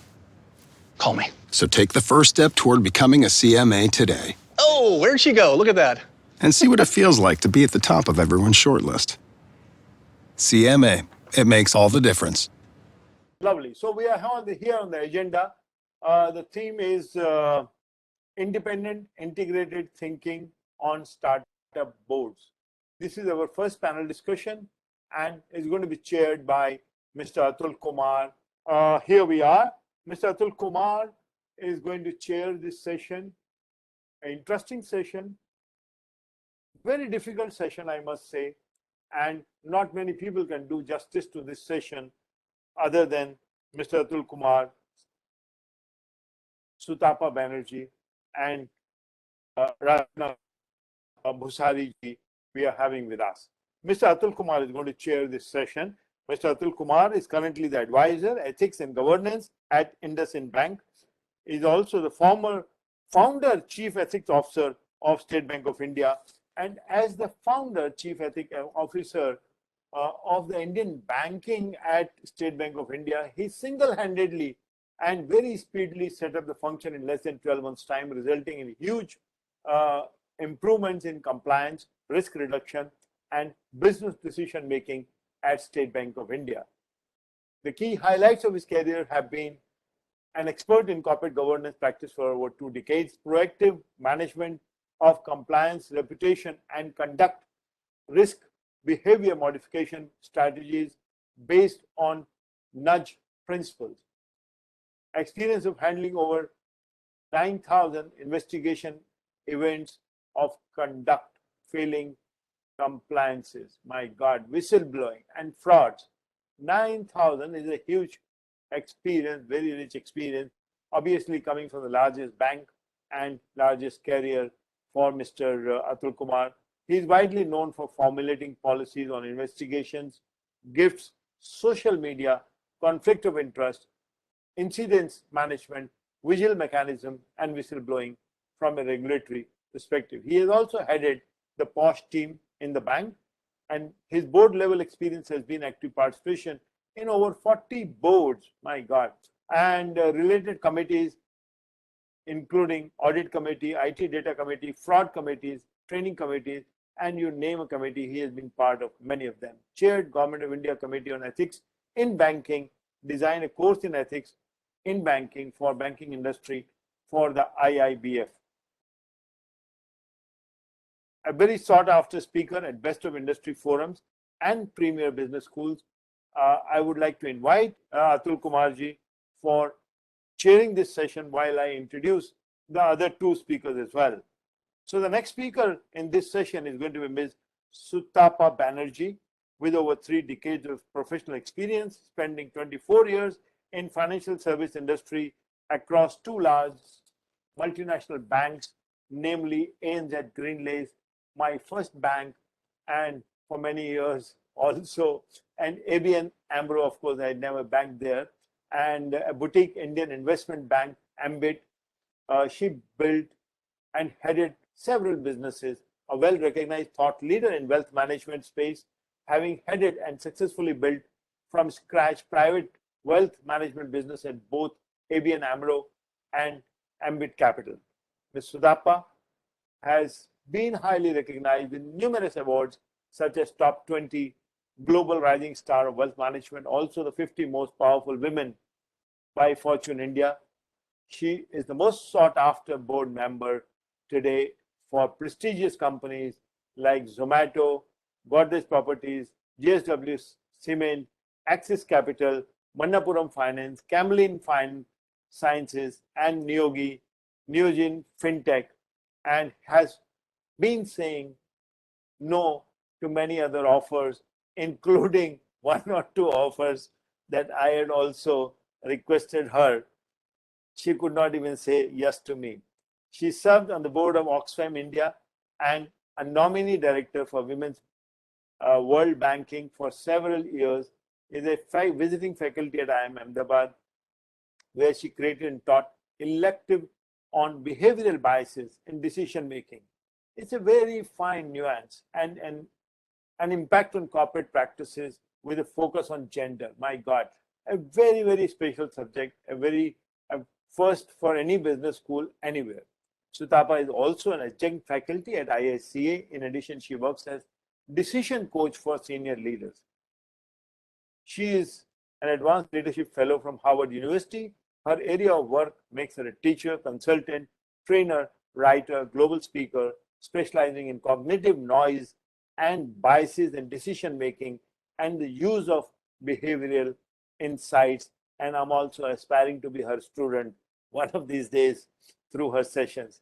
Ms. Sutapa is a gold medalist in economics from XLRI and an economics honors graduate from the prestigious Presidency College, Calcutta, a member of CII National Committee on Women Empowerment, Indian Women Network. She also serves the CII National Committee on Integrity and Transparency in Governance, and also on the advisory panel of India Responsible Business Forum. What a distinguished portfolio she has of boards, practices, and everything. Ms. Rachna Bhusari is our next speaker in this panel of 3. She is the Vice President of the Listing Business Development at National Stock Exchange, which is the biggest exchange today in the country and one of the biggest in the world today. Rachna is Vice President at National Stock Exchange, which is currently ranked as world's #1 derivative exchange in 2020. She is responsible for all India business development initiatives of NSC for listing of equity and debt for corporates, startups, SMEs on the bourses, and NSC IFSC, which is a GIFT City. She is a postgraduate in financial management, commerce, and law graduate with nearly 2 decades of experience of working with NSC. Prior to current role, she has been responsible for regulatory functions of the exchange, namely in the investigation, surveillance, member supervision, etc. She was also elected as Vice Chairperson of the World Federation of Exchanges SME Working Group. My God, this is really a very, very prestigious, I must say, panel. And I would request Mr. Atul Kumar to kindly chair.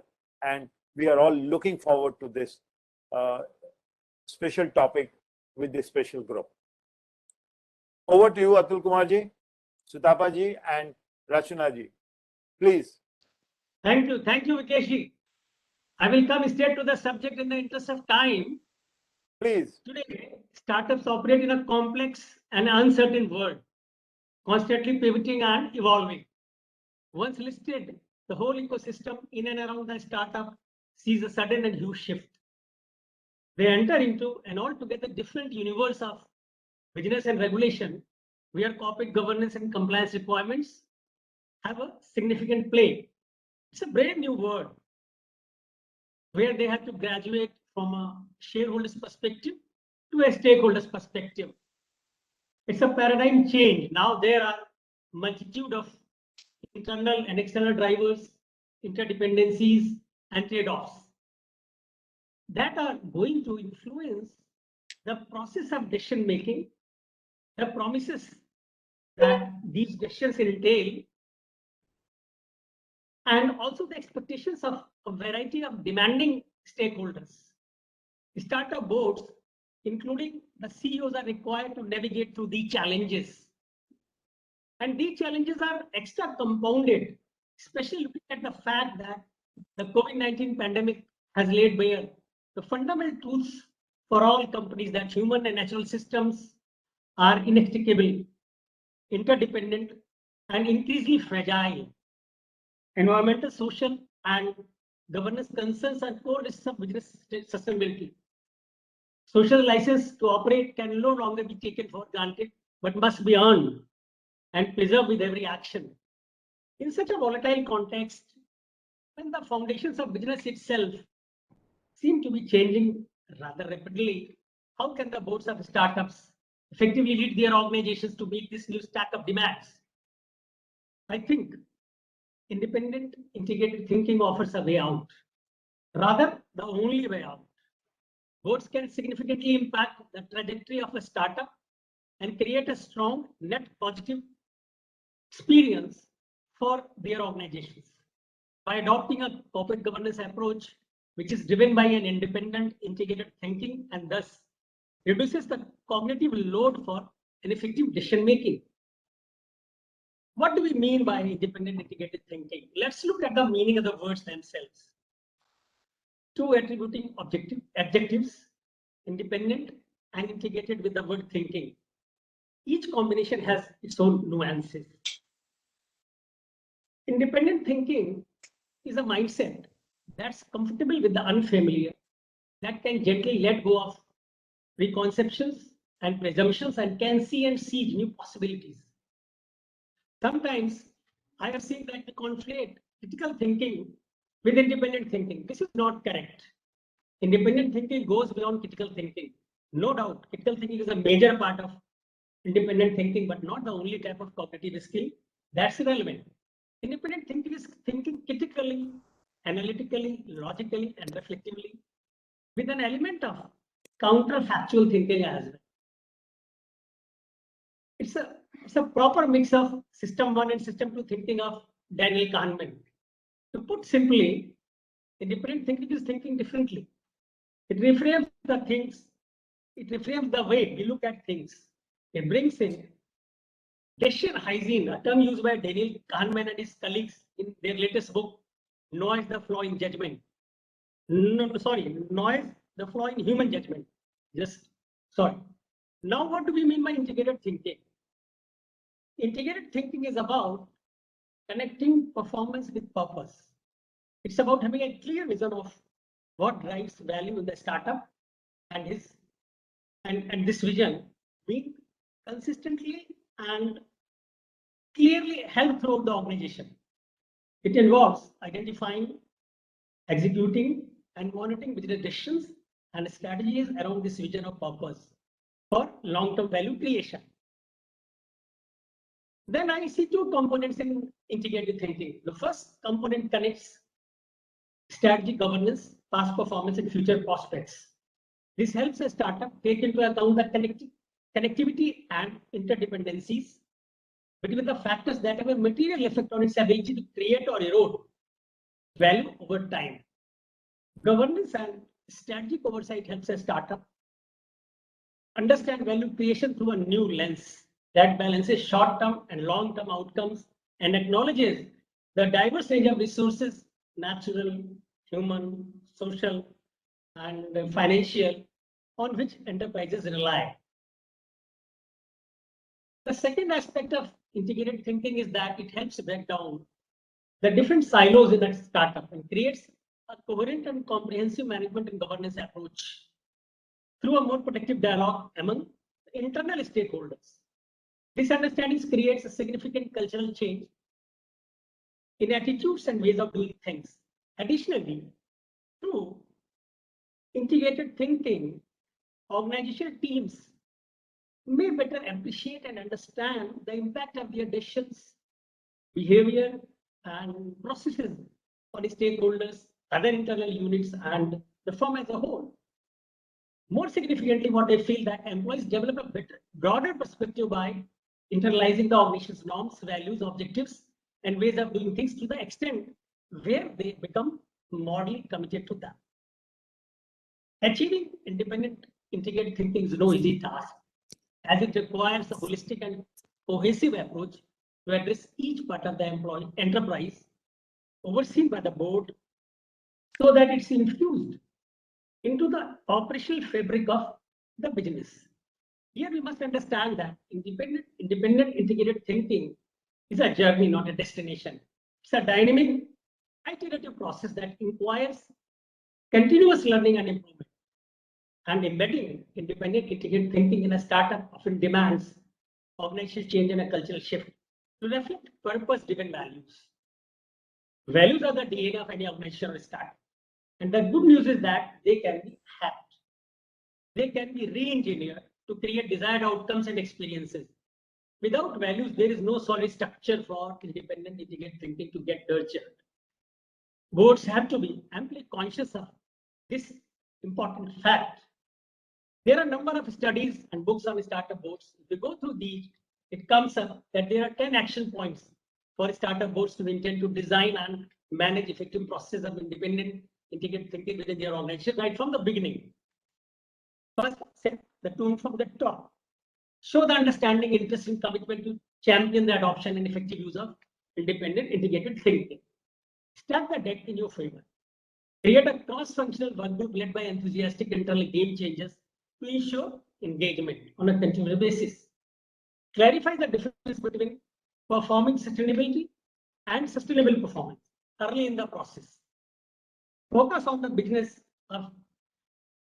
focus on the purpose of the business and on the multiple objectives to be achieved, considering the various stakeholders. Understand the financial and operating objectives as well as the expected targets that are linked to the strategic plan of the firm. Identify the resources, the activities, the drivers, and the stakeholders that are involved in the development and execution of the business model. Recognize the trade-offs, interests and risks that characterize the value creation process, especially across and within the various kinds of capitals. Celebrate the achievers. Implement a comprehensive system of data collection and analysis that supports independent integrated thinking and reporting. Socialize the success. Share the success stories of independent integrated thinking within the organization. This framework can help drive success. Yet one point needs to be kept inside. Should independent integrated thinking become part of the startup's DNA? That will depend on whether the strengths of the existing culture allows it. While introducing independent integrated thinking, startup boards must understand the real importance of culture in defining and connecting purpose, passion, and performance in managing the sustainability factors. A pervasive understanding in the rank and file that value is added in multiple ways and not just through the financial capital is critical to the long-term viability of any startup. This is especially the case in a technologically driven world of artificial intelligence, automation, and global connectivity. A reductionist approach will not work. Today, startup boards carry this ethical responsibility, this corporate governance obligation on their shoulders, and have to fulfill them sooner rather than later. I will just close. In the interest of time, I will not go ahead further. And I'll just close my introduction with these words and now invite Madam Sutapa Banerjee to enlighten us with her views on the session theme. Over to you, Sutapa ji.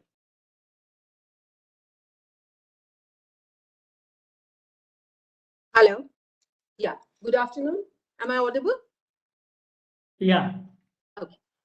Good afternoon to all the viewers and listeners. Thank you, Vikesh, for inviting me on this forum. Delight to be here. I will sort of weave in my experience of running businesses in banks along with being an independent director on several boards. But most importantly, draw upon an area which I've been sort of studying, researching, speaking on, which is behavioral insights, as I delve into the subject of independent thinking and how it applies to decision making, in particular to startups and at the board level. A quick word on behavioral insights. So these are the practical applications which stem from behavioral economics, which itself is an interdisciplinary field, cross-cutting across psychology, economics, sociology, evolutionary biology, neuroscience in recent years. So it's really at the confluence of many subjects, and that's what makes the subject very fascinating. And the practical insights are, insights that have substantive impact on the way businesses are run and decisions are made. And this is something that, I personally was completely blind to 8 years ago when I ran businesses in banks. And it was only a move into academia for a year during my fellowship year at Harvard that opened my eyes to this. And, I find that this is not yet mainstreamed at all in India, which is a reason for speaking about it whenever I get the opportunity. I actually speak about this subject because it has so many ramifications in the context of business in India. If I were to talk about independent thinking, a couple of minutes I'll spend on why it's relevant. And I want to make the distinction between anecdotal evidence and empirical evidence. All of behavioral insights is based on decades and decades of empirical evidence. So it's not because somebody who's very senior and has a lot of experience is saying so. It's not because I'm saying so or somebody else is saying so. This is backed by evidence of many, many years, meta-analysis, right? So that's important. And what that evidence actually says is that independent thinking actually leads to a more robust decision process. It also leads to more innovative thinking. What then is independent thinking? What does the science actually define this? Rather than us intuitively arriving at conclusions, how does science define independent thinking? And I like to use the word independent, uncorrelated thinking. And the operative word is uncorrelated, which means my opinion or my viewpoint is not colored by the views of others, right? And this is something from an evolutionary perspective, we always are influenced by people like us. If a larger number of people think in a particular way, there is precious little we can do to prevent ourselves from naturally assuming that there must be something in it because so many people are saying that, right? And this, really brings the whole concept of conformity bias to light. And conformity bias is something that's present in everybody, and it's there for a good reason. All of these biases exist for a very good reason. Because they exist even today, it means evolutionarily, it must have been selected as a very useful trait to help us survive, right? And let me give a quick example. So if you suddenly cross the street and you see people running in a particular direction, you will run in that direction and not in the opposite. The assumption very clearly, instinctively being that something is happening there. Either there's a fire or there's violence or something like that. So that's conformity bias, and it's a good thing to have, and it stood us in good stead most of the time. But what happens when you translate that into decisions which are being made within a company, including at the board as well as at senior management levels? What happens is we tend to give our views or our opinions which actually toe the line of somebody else who's socially dominant, hierarchically superior. You know, in the instance of a board, it could be the chair of the board. In the instance where the promoter is part of the board, it could be linked to what the promoter is saying, or even somebody who's looked upon as being a very sort of experienced and charismatic person. So what happens is, you know, the moment you do that, you've actually lost your independence. Your view is no longer uncorrelated. Your view is being colored or influenced by what somebody else is saying.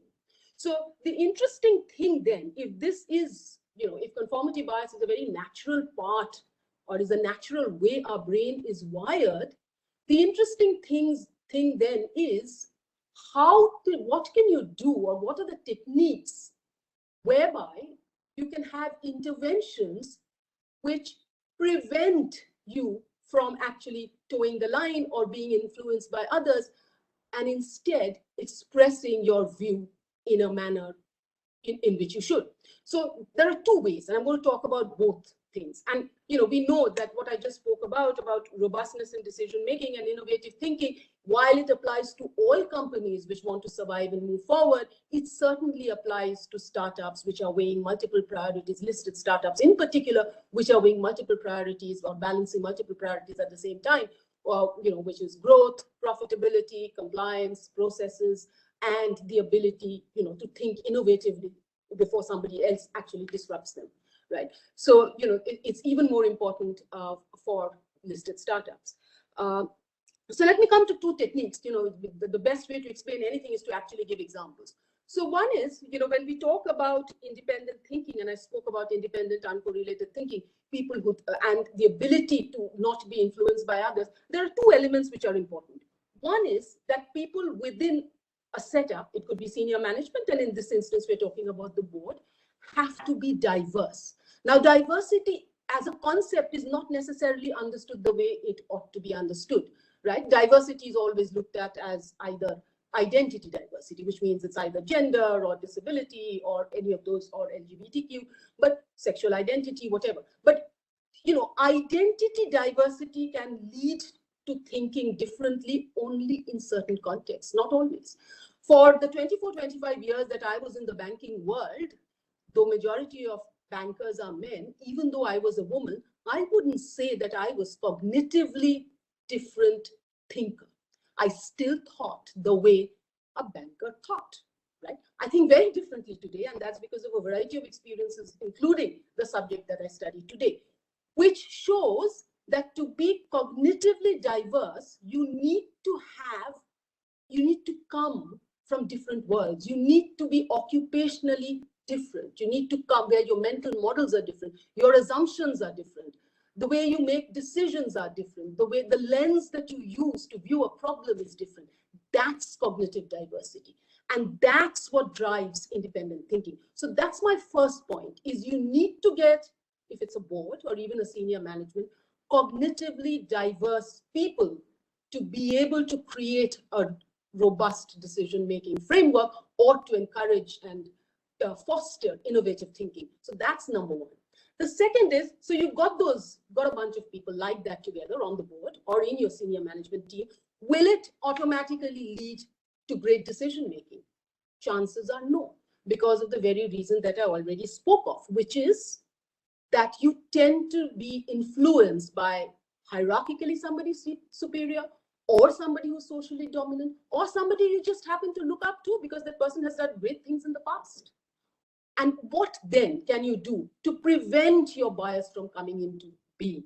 And I want to give just one example of one technique, and the technique was actually spoken about by Daniel Kahneman in the World Economic Forum, though the technique was developed by a gentleman called Gary Klein.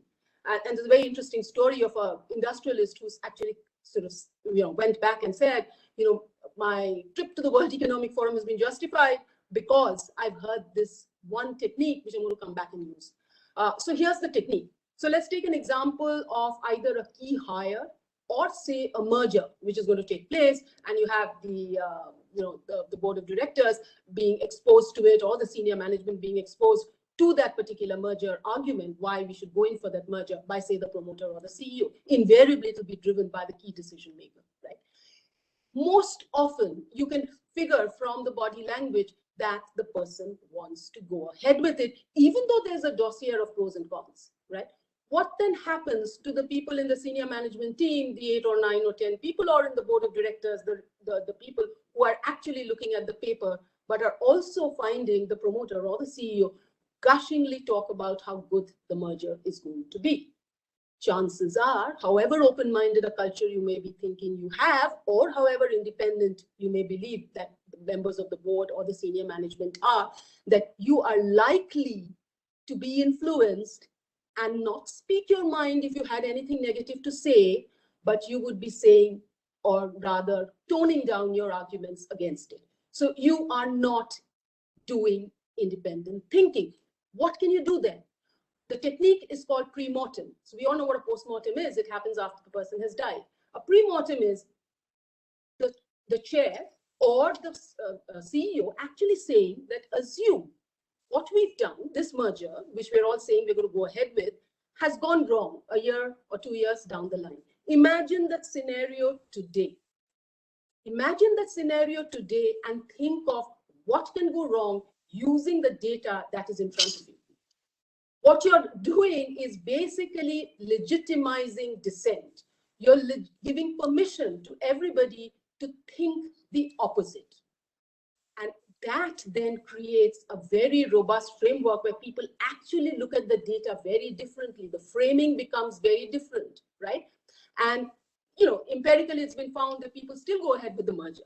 But you do something extremely useful with pre-mortem. What you do is you create a plan B based on all the negatives that people have found out, right? So you've got a very robust decision where even if you may go ahead with something, you know where, all of the elements where you could go wrong, and you've got a plan or several plans to be able to mitigate that.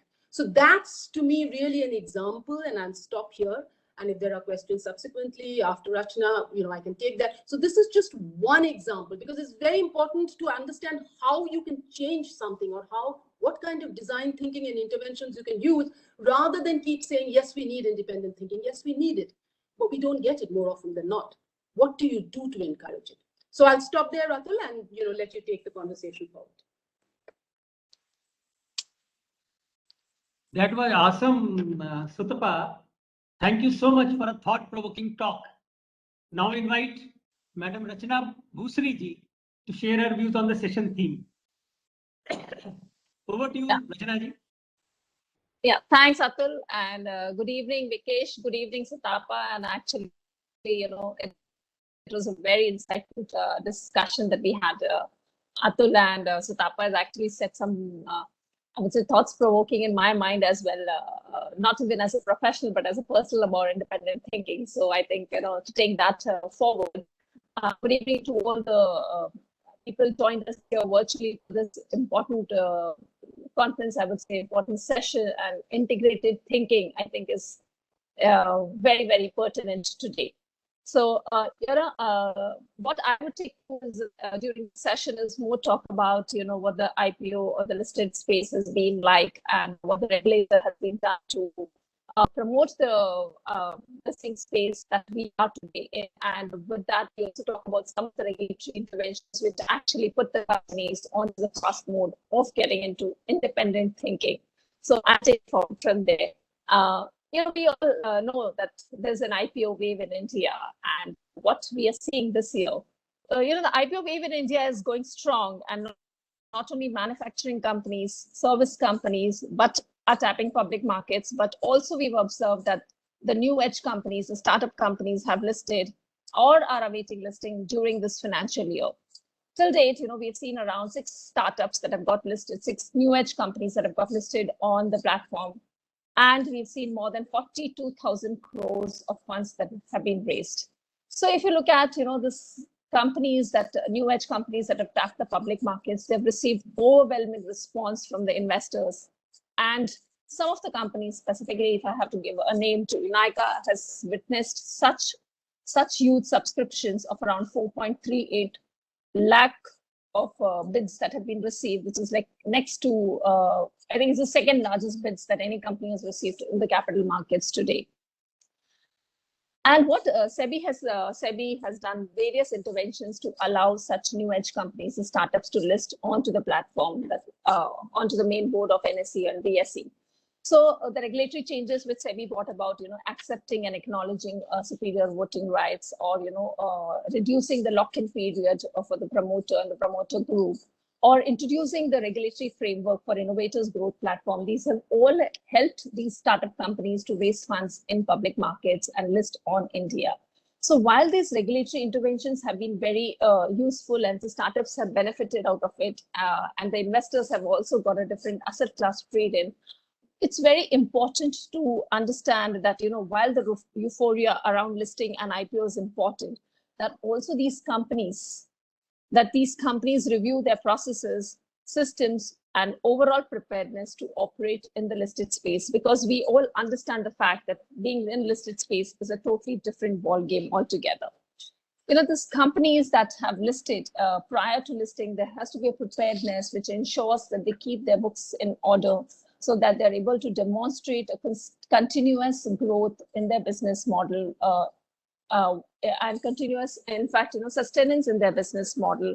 And they should also be having a kind of the composition of the board that instills confidence amongst the investors to go ahead and consider these companies as a listing opportunity.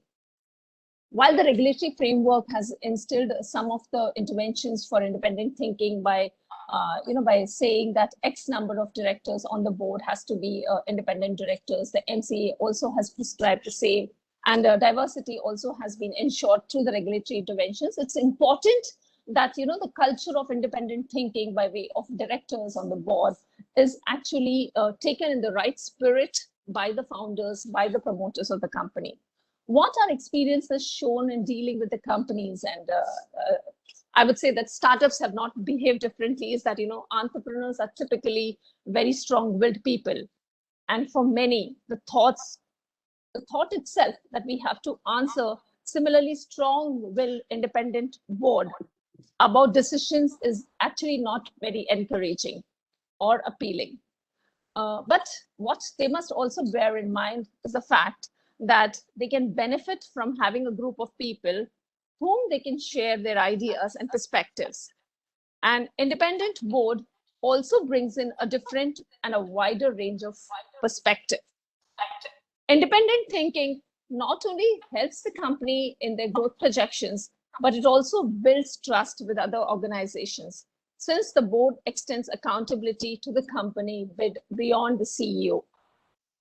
It's very necessary to build independent thinking by inducting the directors on the board, because if the owner's close friends and associates who share many of business owners' viewpoints and experiences, then it becomes difficult to have an independent thinking. So what is important is that companies should look outside their circle while they're recruiting the board members. And as always, building a team always starts from the top. So what is important for any company is that they need to have the right executive team with experience in dealing with listed companies, in experience in dealing with listed compliances, with the functioning of a listed company.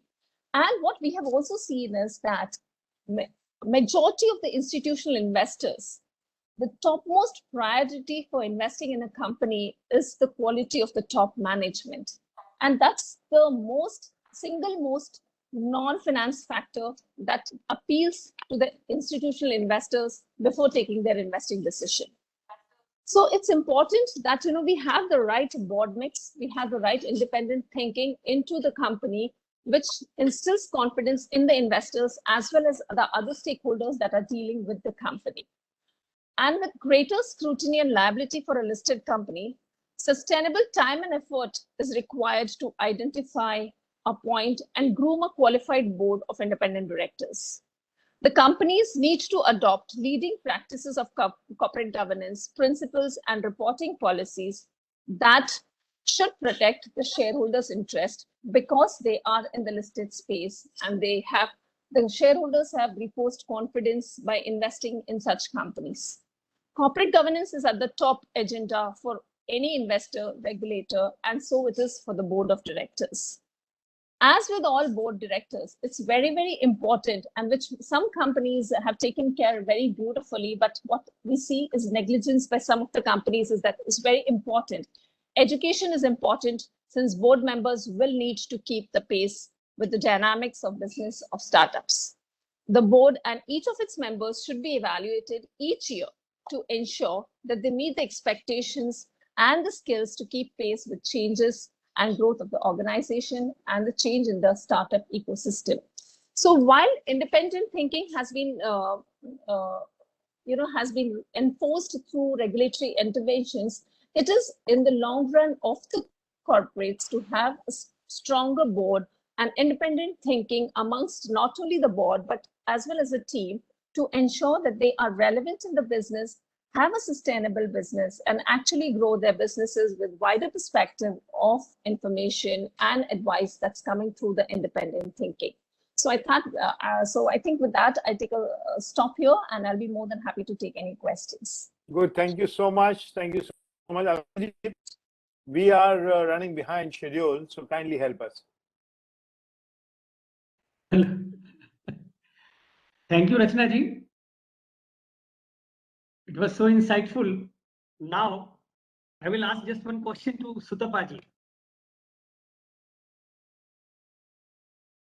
Yeah. Sutapa, I think culture is the infrastructure that holds every capability together in any organization, including the startups. Culture is about behaviors. What are your thoughts on strengthening the culture piece in a startup from a behavioral perspective? Yeah, so Atul, again, I come back to the fact that, maybe just saying that we need an open-minded culture and we need to have an innovative mindset is really not going to achieve too much, because we will end up doing what others like us are doing. So finally, what will drive culture in a particular direction, and to me, structure plays an important role as well. If you need a very sort of innovative set of people, you may, in any setup require, even in a startup, it may have one business which is doing extremely well, and you have a set of people who are running that business as usual in the way they run it, and they're continuing to do it. And you may have another set who's actually trying to think differently about how that same piece could be done differently, or could actually even reinvent needs of clients in a different way, right? Now, how you structure, it's not just about the kind of people, it's how you structure the teams, how you structure the incentives, that will ultimately determine the kind of culture that you have. So, culture is a word that's a buzzword and spoken about all the time. To me, what's important is what's the science behind it? And to me, it's actually determined by incentives, by structure, and by the environment. What kind of environment do you have? I spoke of one intervention. In the field of behavioral insights, I know tons of interventions, and I just wish I knew them. I keep telling people that if I were to go back and do the jobs of running the businesses that I did earlier, I would discard about 50% of the practices that are intuitively followed, because a lot of this is actually counterintuitive. I spoke about pre-mortem and about thinking the opposite, right? What happens when you have a socially dominant person in a meeting, right? Whether it's a CEO, whether it's the promoter, or whether it's the chair of the board who is strong-minded, and I'm myself one of those type A people. you hold, particularly if you're hierarchically senior, hold that view. Don't speak, be the last to speak.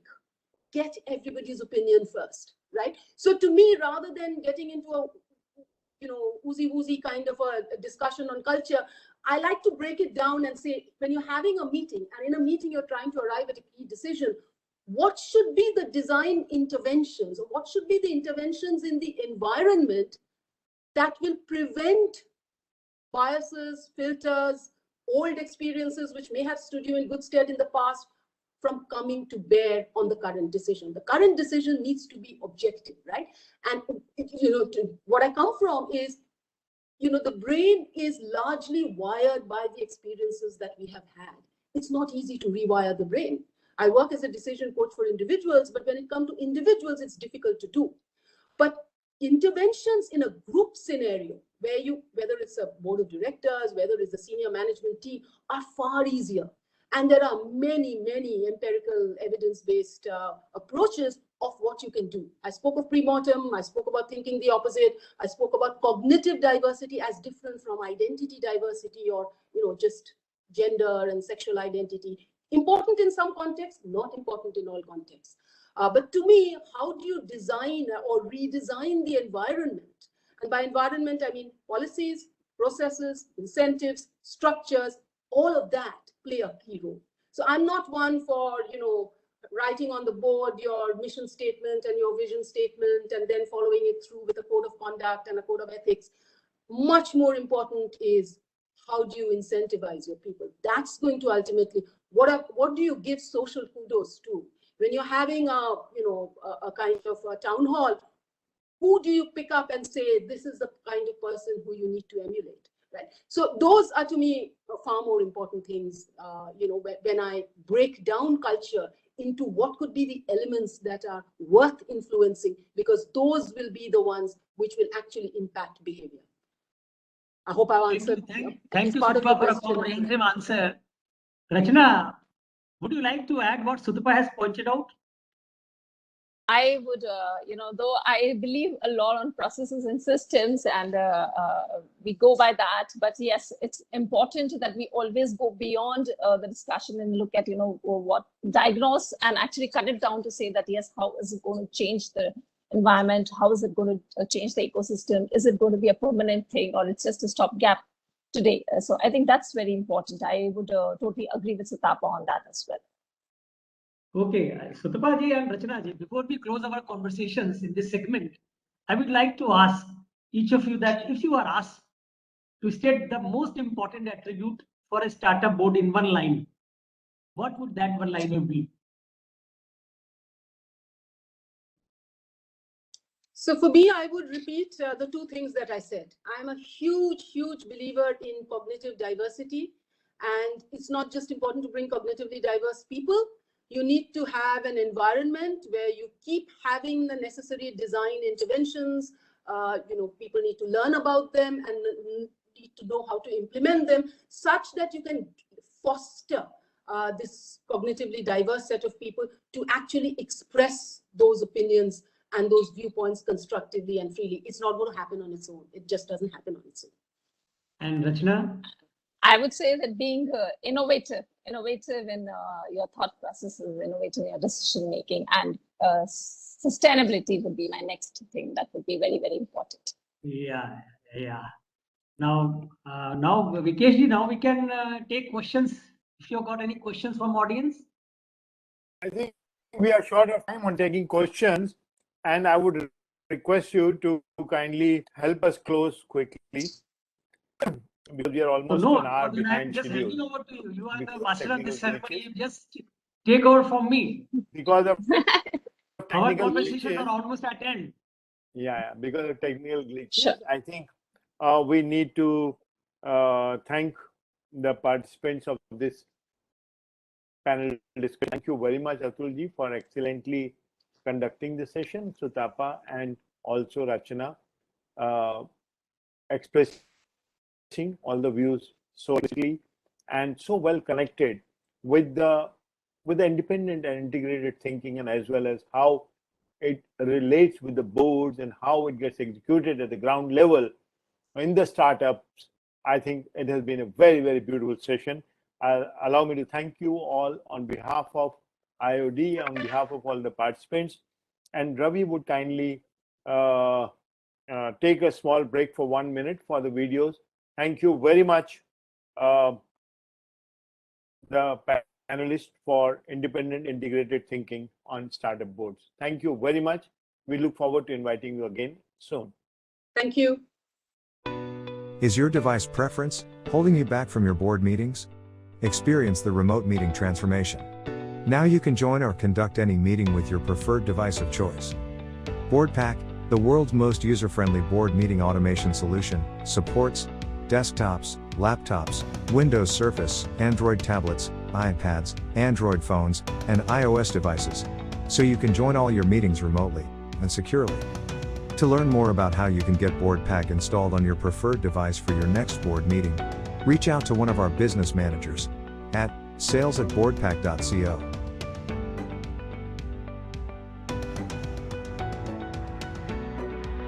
When you're a certified management accountant, managers will do whatever it takes to get you on their team. We've got a window office with your name on it. We have a corner office with your name on it. We'll pay for your lunch. We'll pay for your apartment. We'll give you a signing bonus. Because your ability to turn data into decisions is always in demand. We've got summer Fridays. We've got summer and winter Fridays. So take the first step toward becoming a CMA today and let the managers fight over you. See you on Monday. CMA, it makes all the difference. Hitesh, investments और life में क्या common है? कभी गाड़ी बंद, कभी full speed, कभी win, कभी lose. It's okay. Ups and downs होते हैं. लाइफ है. लोग लाइफ से नहीं डरते तो इन्वेस्टमेंट से क्यों? हाँ, ये तो सोचा ही नहीं था. अप हो या डाउन, SIP है. मार्केट डाउन तो यू गेट ज्यादा यूनिट्स, और अप तो ज्यादा वैल्यू पर यूनिट. लाइफ या म्यूचुअल फंड्स, जीत के लिए डटे रहो. Aditya Birla Sun Life mutual fund investor education. Mutual fund investments are subject to market risks. Read all scheme-related documents carefully. So we have with us Mr. Vijendran Watson, Chairman, Board PAC. He's joining us from Australia all the way. Thank you very much, Mr. Vijendran Watson, for waiting also. We are slightly behind schedule because of technical reasons and glitches. We sincerely appreciate your patience, and also my apologies for the next session speakers for the delay that all of us are facing. So Mr. Vijendra Watson has over 25 years experience as CXO level leader in fast growth companies.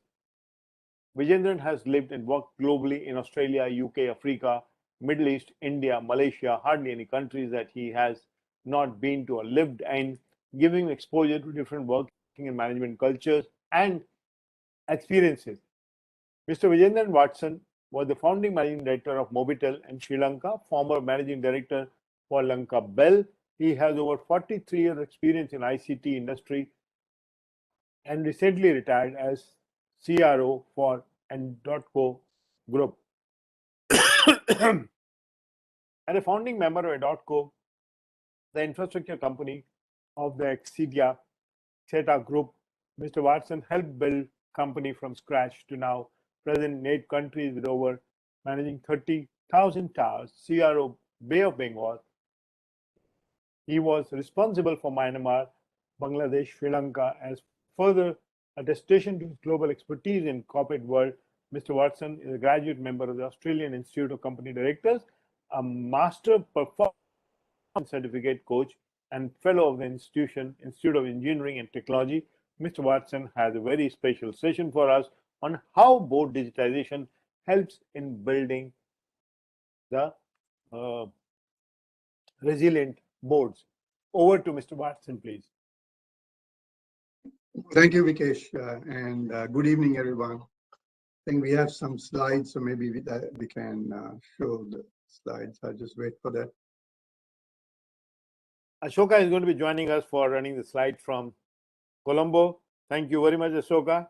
Good evening, everyone. And indeed, it's a great pleasure and honor for me to be able to share with you thoughts today on the role of digitization, or more appropriately, automation of the board meeting process end to end.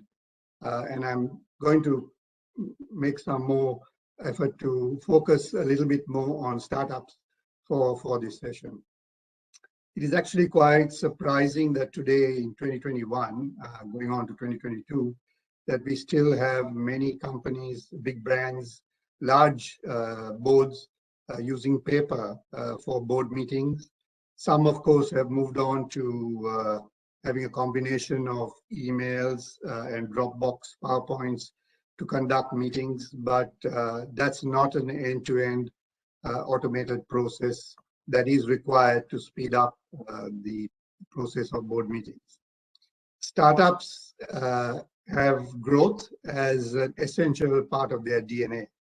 Their success is dependent on being nimble, quick, and speed is very, very important. Speed equals success, so that they can move to take advantage of their idea, of their new business plan that they have to implement. Startups will also have a mix of board members, representatives from angel investors, private equity, maybe some mentors, experts, and of course the founders. So it's a dispersed board, could be geographically dispersed, maybe some in Europe, some in the States, some in other parts of India itself. And board meetings will probably be held as a minimum every month, because investors would be very keen to keep an eye and be on top of the business, the cash burn, cash flow, without interfering too much in the day-to-day operations.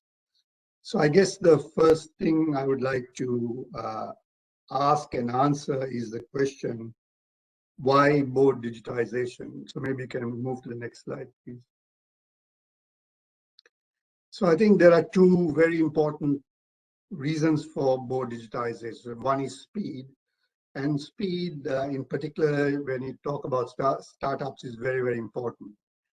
You need instant access to board agenda, but I give you a very simple example. Let's take the agenda and board papers itself. When things are moving really quickly in a business, as they do with startups, the board agenda can change.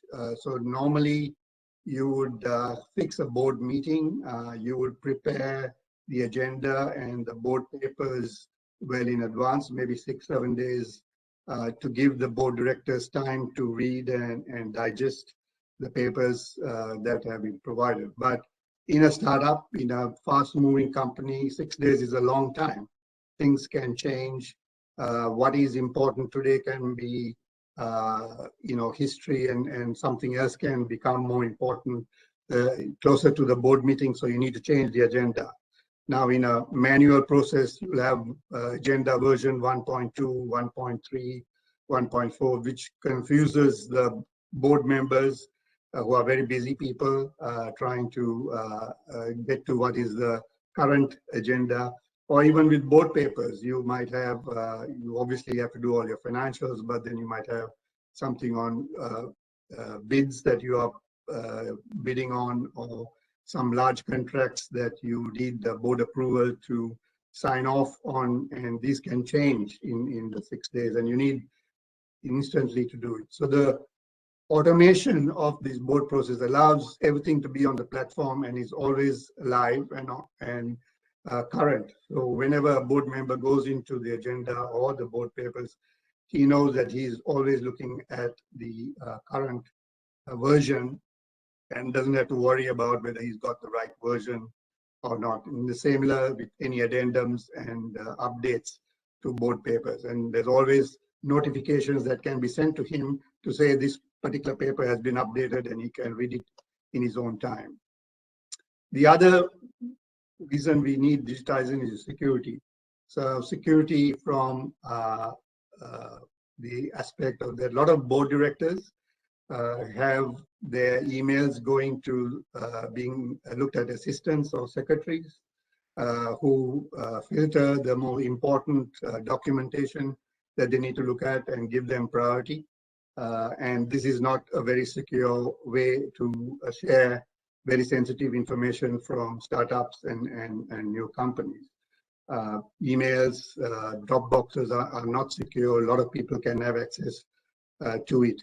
Whereas in a platform with end-to-end automation, the board member himself looks at his own device, could be an iPad, could be a laptop, could be a phone, and the papers are immediately accessible to him only.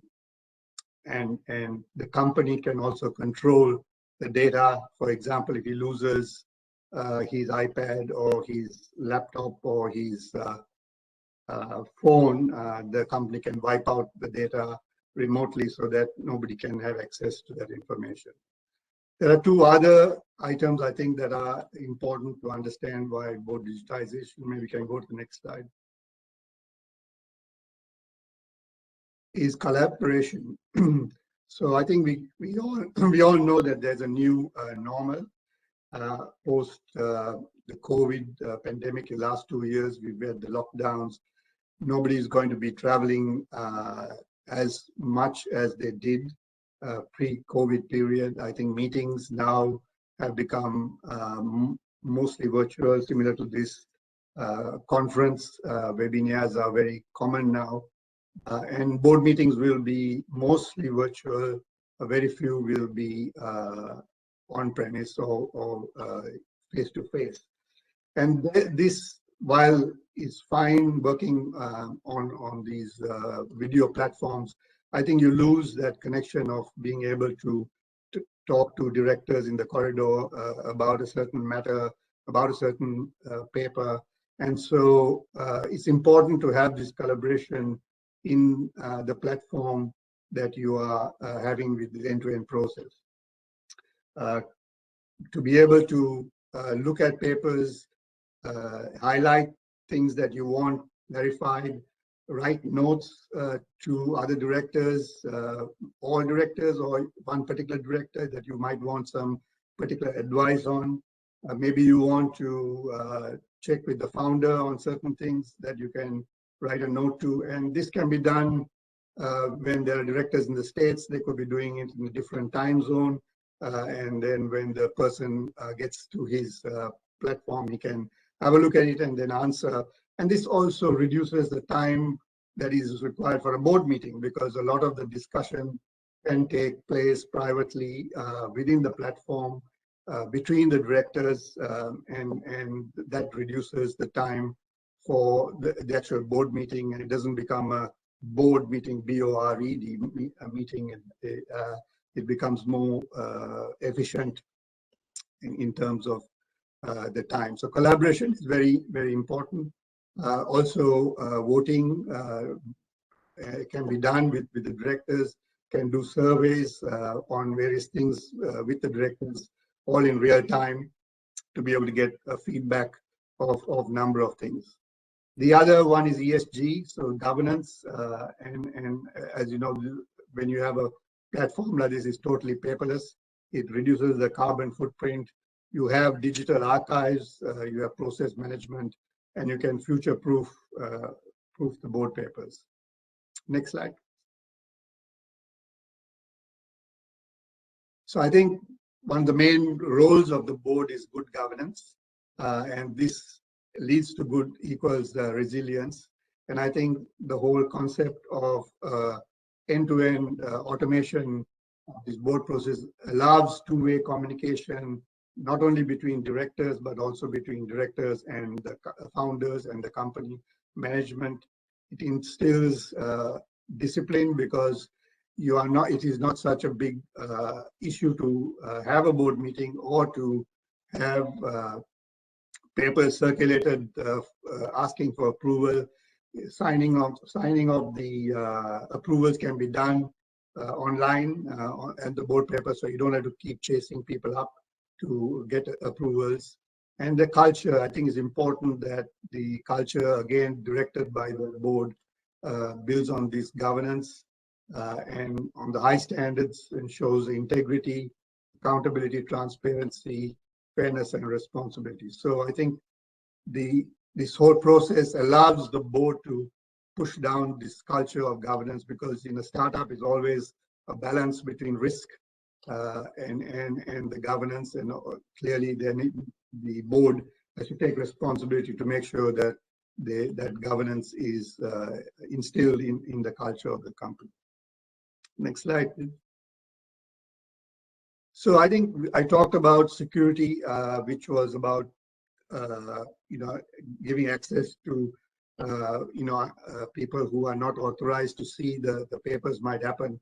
But there is also in today's information age the issue of cybersecurity. So I think you need a platform where they have military-grade encryption, that the communication environment is also encrypted, both in transit when you're communicating between directors and also when the platform is at rest.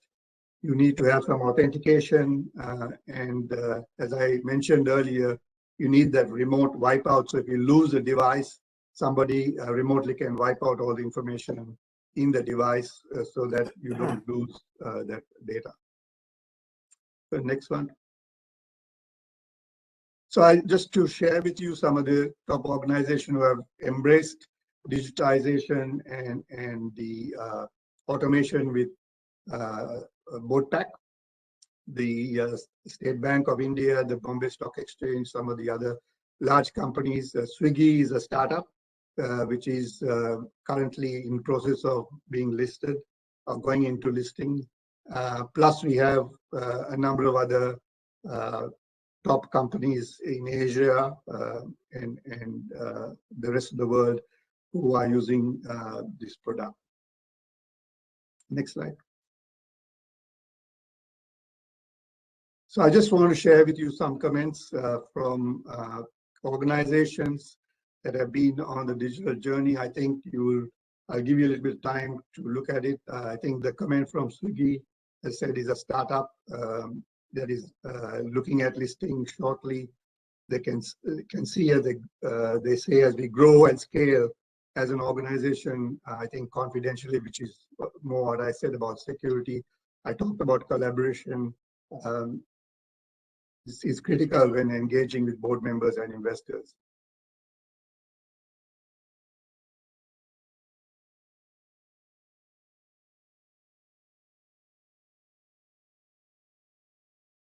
Thank you. You can go on next slide.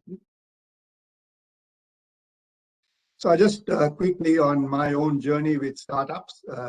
I was based in Calcutta in 2007. I started a company called Transcend Infrastructure.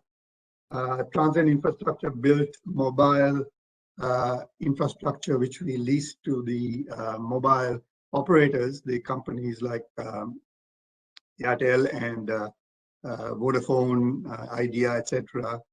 We focused on building infrastructure in the northern eastern states of India and also East India, Bihar, Orissa, etc. Assam, Meghalaya, tough terrain to build the towers. In 2007, the investors were from Singapore as well as Australia. There were high net worth individuals, angel investors, as well as private banks, a bank called Babcock and Brown.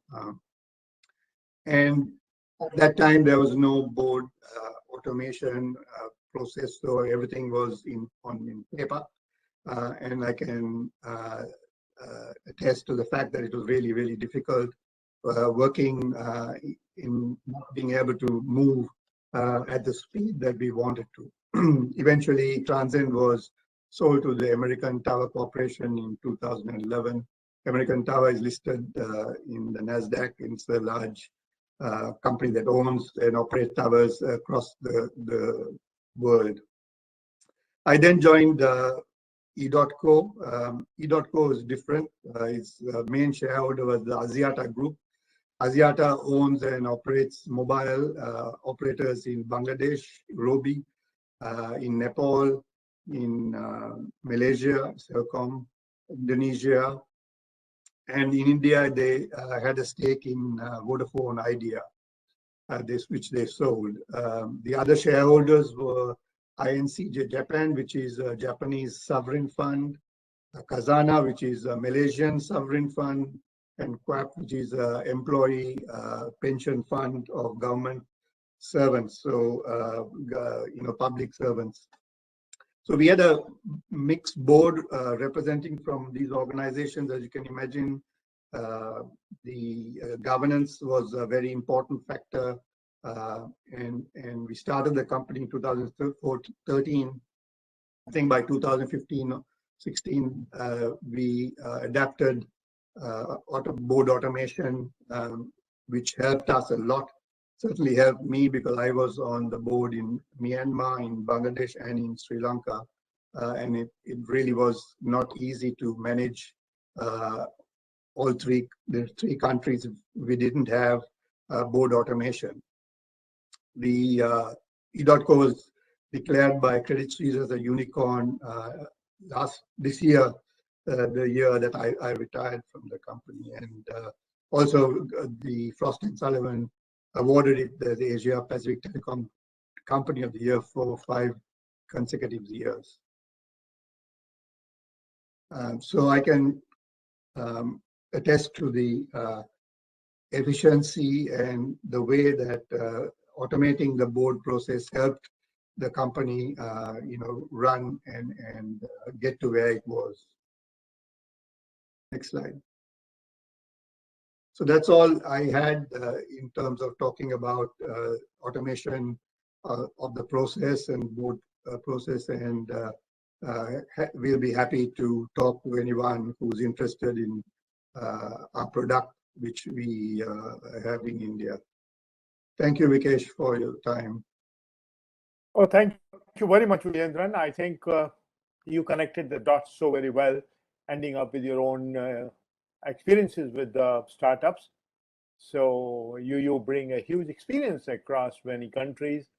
So this is really going to be useful. And the context is right, because doing all these things manually is going to be a big challenge. So board digitization is the only way out. And you are definitely leader in so many countries. Board Pack having their head office in US and also in Colombo, Singapore. Board Pack has also been a Golden Peacock Award winner of Institute of Directors Award on corporate governance. So we really thank you very much for your valuable time and sharing all these valuable experiences and nitty-gritties with our audience here. Thank you so much, and we look forward to inviting you again and having time with you when you come to India again. In the past, you have been posted in India as well. Yes, I have. And you have traveled very extensively. Thank you so much. Thank you, Vikesh. Thank you very much. Thank you. Thank you. Ravi, just take a minute. When you're a certified management accountant, Hello. recruiters will do whatever it takes to reach you. I got 2 companies that can't wait to meet you. I've got 3 companies I can't wait to meet you. Because their clients always need people who can see the big picture. Call me. So take the first step toward becoming a CMA today. Oh, where'd she go? Look at that. And see what it feels like to be at the top of everyone's shortlist. CMA, it makes all the difference. Hitesh, investments और life में क्या common है?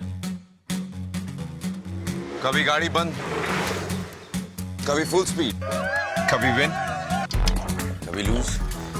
It's okay. Ups and downs होते हैं. Life है. लोग life से नहीं डरते, तो इन्वेस्टमेंट से क्यों? हाँ, ये तो सोचा ही नहीं था. अप हो या डाउन, SIP है. मार्केट डाउन तो यू गेट ज्यादा यूनिट्स, और अप तो ज्यादा वैल्यू पर यूनिट. लाइफ या म्यूचुअल फंड्स, जीत के लिए डटे रहो. Aditya Birla Sun Life mutual fund investor education. Mutual fund investments are subject to market risks. Read all scheme-related documents carefully. Board Pack is equipped with state-of-the-art security features, including AES 256 encryption, ISO 27001 certification, document-level user access, remote purge, regular penetration, and vulnerability testing, 3-tier deployment architecture, compliance with corporate IT policy, and pre-authorized device usage. So at your next board meeting, let us take care of the security of your board papers, so you can focus on the meeting at hand. Board Pack, the most preferred board meeting automation solution. Great, lovely. So we have the next session coming up, a very interesting one, because that's where the money is all about in the startup. Raising market capitalization through startup board engagement. It's a huge challenge because the market capitalization that has been built up through investors chipping in all the time, publicizing their investments, it becomes a huge challenge for the new startup after listing. Suddenly, number of stakeholders go up. So it's a huge opportunity and also a challenge. And on this session, we have got a chairperson in Mrs. Chaya Sehgal, a startup evangelist and founder, CEO of the Winning Edge, bringing highly enriched and versatile experience of 4 decades in board advisory, leadership, management, entrepreneurship, and mentoring roles apart from being an educationist at heart.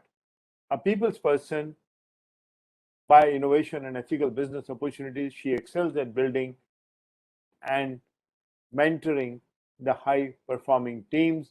She has been the second woman president of Bombay Management Association in its history of 67 years, also contributed significantly at WTC, IMC, CII, BCAs, and IMC, etc. A very sought-after keynote speaker. Chayaji is at national level in conferences, etc. An early promoter of entrepreneurship, a veteran visiting faculty at JBIMS. She spent initial 13 years at Maharatna Oil Joint, HPCL, holding many leadership positions in finance, and finally taking heart's call and making her own company, The Winning Edge, a venture committed to promoting stakeholders' interest and accountability. Having mentored the finest in the country, collaborated with best minds in the world in the business, carved out multifaceted professional exposures in a richly accomplished career. Chayaji his current engagements are more on the board advisory front of her family business, a government-recognized export house, Chempro Exports, and startup affiliates. May I formally invite Chayaji to please chair and lead the session while I introduce the other speakers as well. So we have got next speaker in Mr. Ajay Thakur, who is the head of SMEs and Startup Exchange of Bombay Stock Exchange. Doesn't need much of an introduction for his 25 years contributions in capital markets between Stockholding Corporation, BSC, Vadodara Stock Exchange, and across every possible format on capital markets. He joined Bombay Stock Exchange in 1996 and set up the SME platform in 2012, making BSC the first exchange to launch an SME platform. Presently heads the Bombay Stock Exchange SME and startup. He is responsible for the development of these segments at BSC, and it is a rocking success story at Bombay Stock Exchange with a number of SMEs listing, and the number is rising every day, all to the credit of Mr. Ajay Thakur. Congratulations. Our next speaker is Mr. Vikram Mahajan, Chief Executive Officer at White Box Capital. Mr. Vikram Mahajan, an alumni of IIM Calcutta, is also an engineer by qualification, became a venture capital investor even before the words like unicorn and decacorns were coined, managing portfolios across Europe, North America, Asia, with specific focus on India. He served in leadership positions in various funds and where he managed global portfolios of private equity, venture capital investments. Earlier, he served as director, NEEF Fund, principal investment officer, also at SBI Capital Market Ventures. Mr. Mahajan currently serves as the president of the FinTech Foundation, a global not-for-profit think tank, which is one of the largest FinTech data hubs in the world.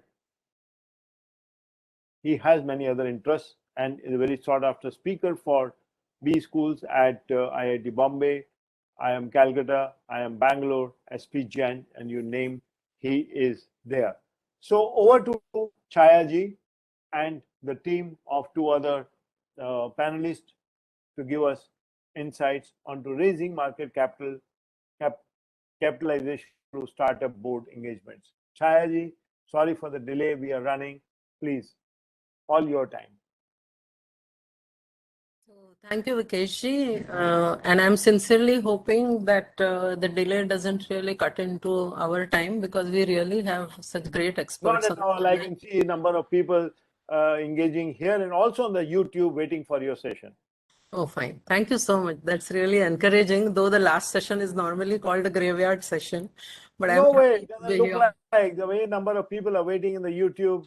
Yes, Fantastic. yes. It has got a lot to do with the timely topic that you have selected for the conference.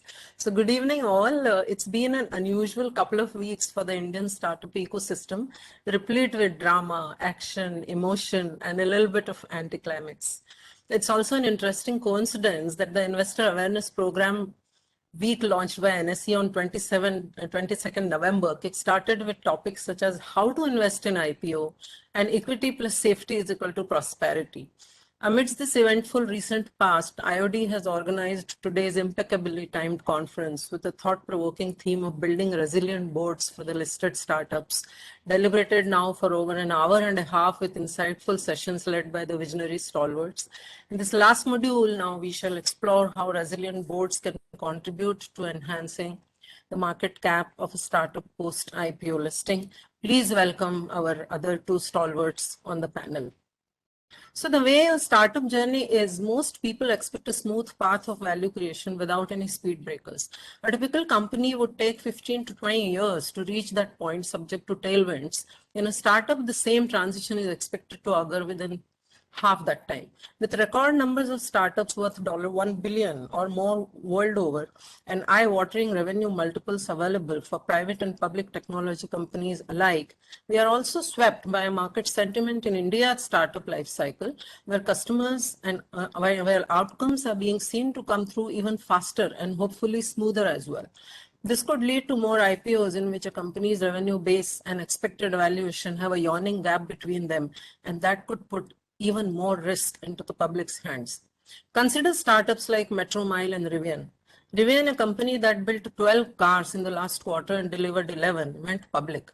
Its valuation soared to $153 billion, more than that of Citigroup, to also make it biggest car maker of the world, overtaking the likes of Ford, BMW, Volkswagen, and General Motors.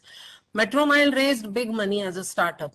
It then lost most of its enterprise value before being mercy killed by Lemonade. Its private backers might have got out at a profit given the company's share price trajectory. However, the investing public likely took a bath. The point is, in private companies, the accredited investors are less than 0.1% of the population, but once a company is listed, even a tea stall owner can buy its stock and the value of his money is far more precious, maybe the food for his family for the next few months. While VCs expect 8 out of 10 startups to bring no or minimal returns on their investments, that's not how a retail investor thinks. While the founders are focused on building the business, raising capital, investing money in R&D, and expanding to new markets and new geographies, somehow governance, control, processes, etc., that a conventional business would have the opportunity to focus on could end up getting overlooked even in the best of companies, simply because they are not adequately prioritized. However, it simply does not help to do it post-IPO. If a company is listed today, surely it had decided to go for an IPO several years ago, and at that point in time, these processes should ideally start to serve as effective defense techniques and crucial safeguards to ensure we can enjoy the fruits of past effort post-listing.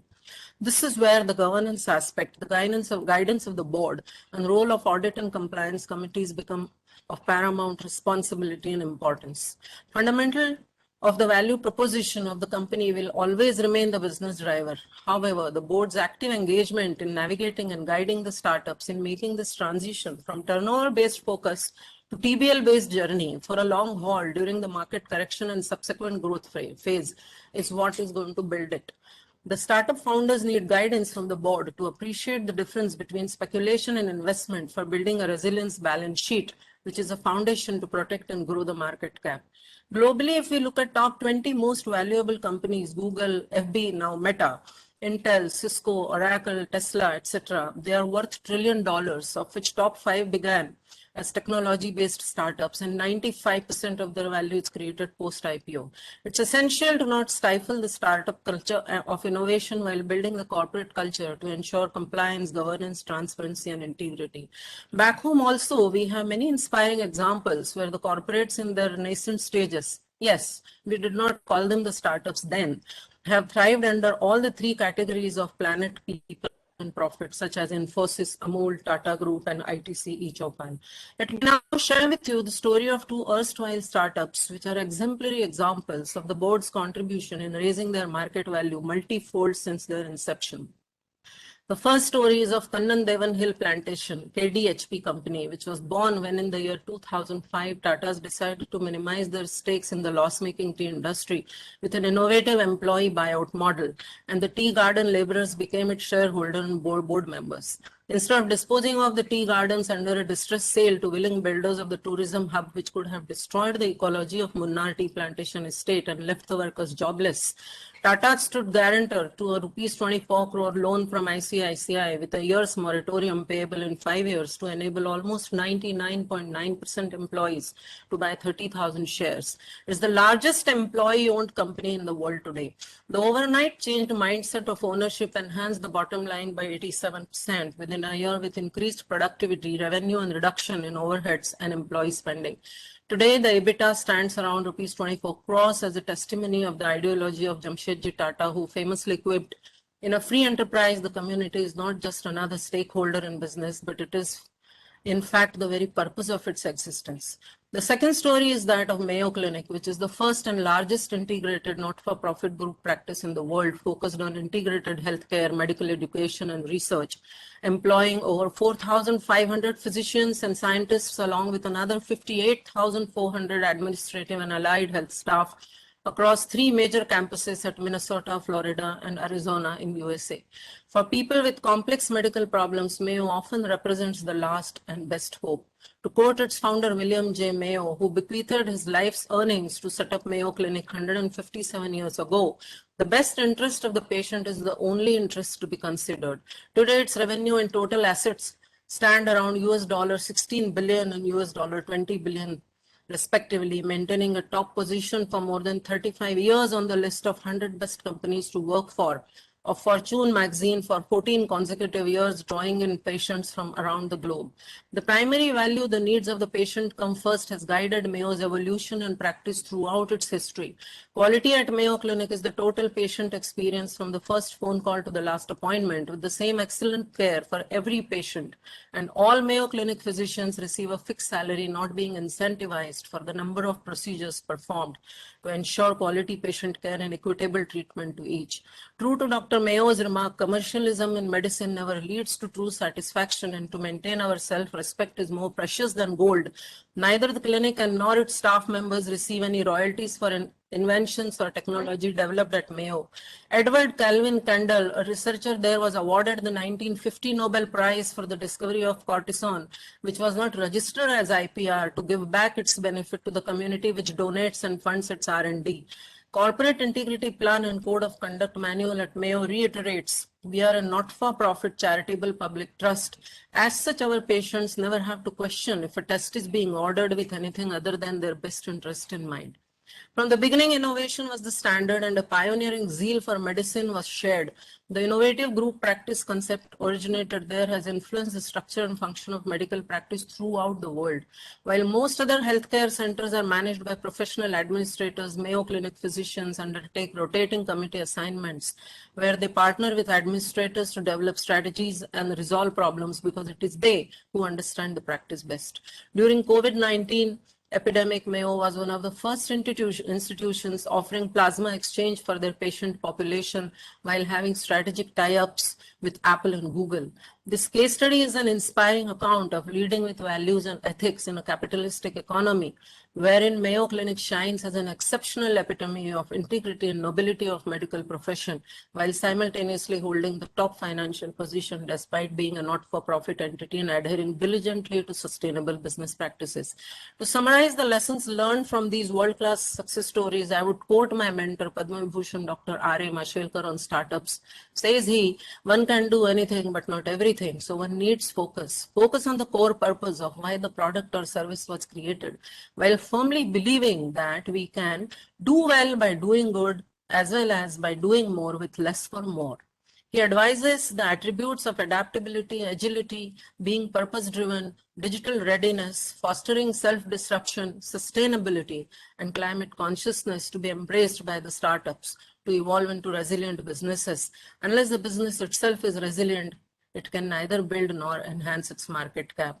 During the year 2019-20, when I was the president of BMA, under his guidance, we instituted BMA Assured Enterprise of the Year Award based on his book, Leapfrogging to Pole Vaulting, winner of the Tata Literature Live Business Book of the Year Award, in which he has described the concept of an assured innovation, instrumental in pole vaulting a business to success, as affordable, scalable, sustainable, universal, rapid, excellent, and distinct. The board plays a pivotal role in shaping a culture of an enterprise which fosters the spirit of assured innovation and thus becomes an assured enterprise. Byju's, the edtech startup, became the first ever recipient of the prestigious BMA Assured Enterprise of the Year Award in 2019-20 with a market cap of around $8 billion then. Today with a valuation of $16.5 billion, doubling of market cap within less than 2 years. Byju's plan to go public in 18 to 24 months. As we near the end of this discussion, let us have a look at how the turnover focus has shifted to TBL focus on the startup world today to create more resilient enterprises and sustainable long-term ethical growth. With slogans like "There is no planet B" gaining popularity around the globe, ESG-related policies have been adopted by over 60% of startups, while venture capitalists have increased their funding for ESG startups over the last 5 years. Middle-aged millennials are now spurring the growth in ESG ventures, with 1/3 of them investing in companies that factor in ESG issues as compared to only 19% of Gen Z consumers and 2% of the older baby boomer generation. 4 reasons why startups must embrace ESG are more investments, talent attraction and retention, better brand reputation, and lower risks. To conclude my talk at the end, I would say that direction is so much more important than speed. Many are going nowhere fast, and it is all right to feel lost once in a way while heading in the right direction. A resilient board never fails to reinforce this belief throughout the journey of an enterprise in value and wealth creation. Thank you. Oh, lovely. Shayaji, Ajayji has a need to exit by about 6:35-40. So let's invite him first. Thank you. So let's invite him first. I hope Ajay Thakurji will bear with us.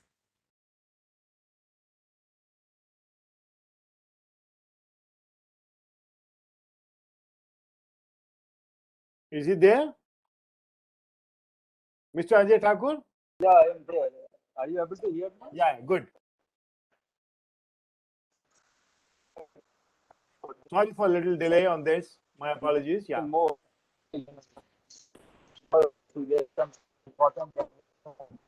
Vikramji, I hope you don't mind. Pardon? You are taking a flight at 6:40? So at 6:40 I will start the boarding. The flight is at 7. Okay.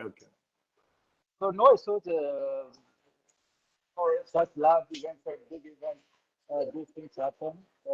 Get an hour or so. Your audio is a little less, so if you can raise the volume or get closer to the microphone. It's fine. Is it fine? Yeah, now it's too good. Yeah, very good. Now very good. Yeah, so I think Chaya Sagalji has explained everything very beautifully. Now I give you Mr. Thakur, get closer to the mic, please. Yeah. Just a minute. He is in the lounge.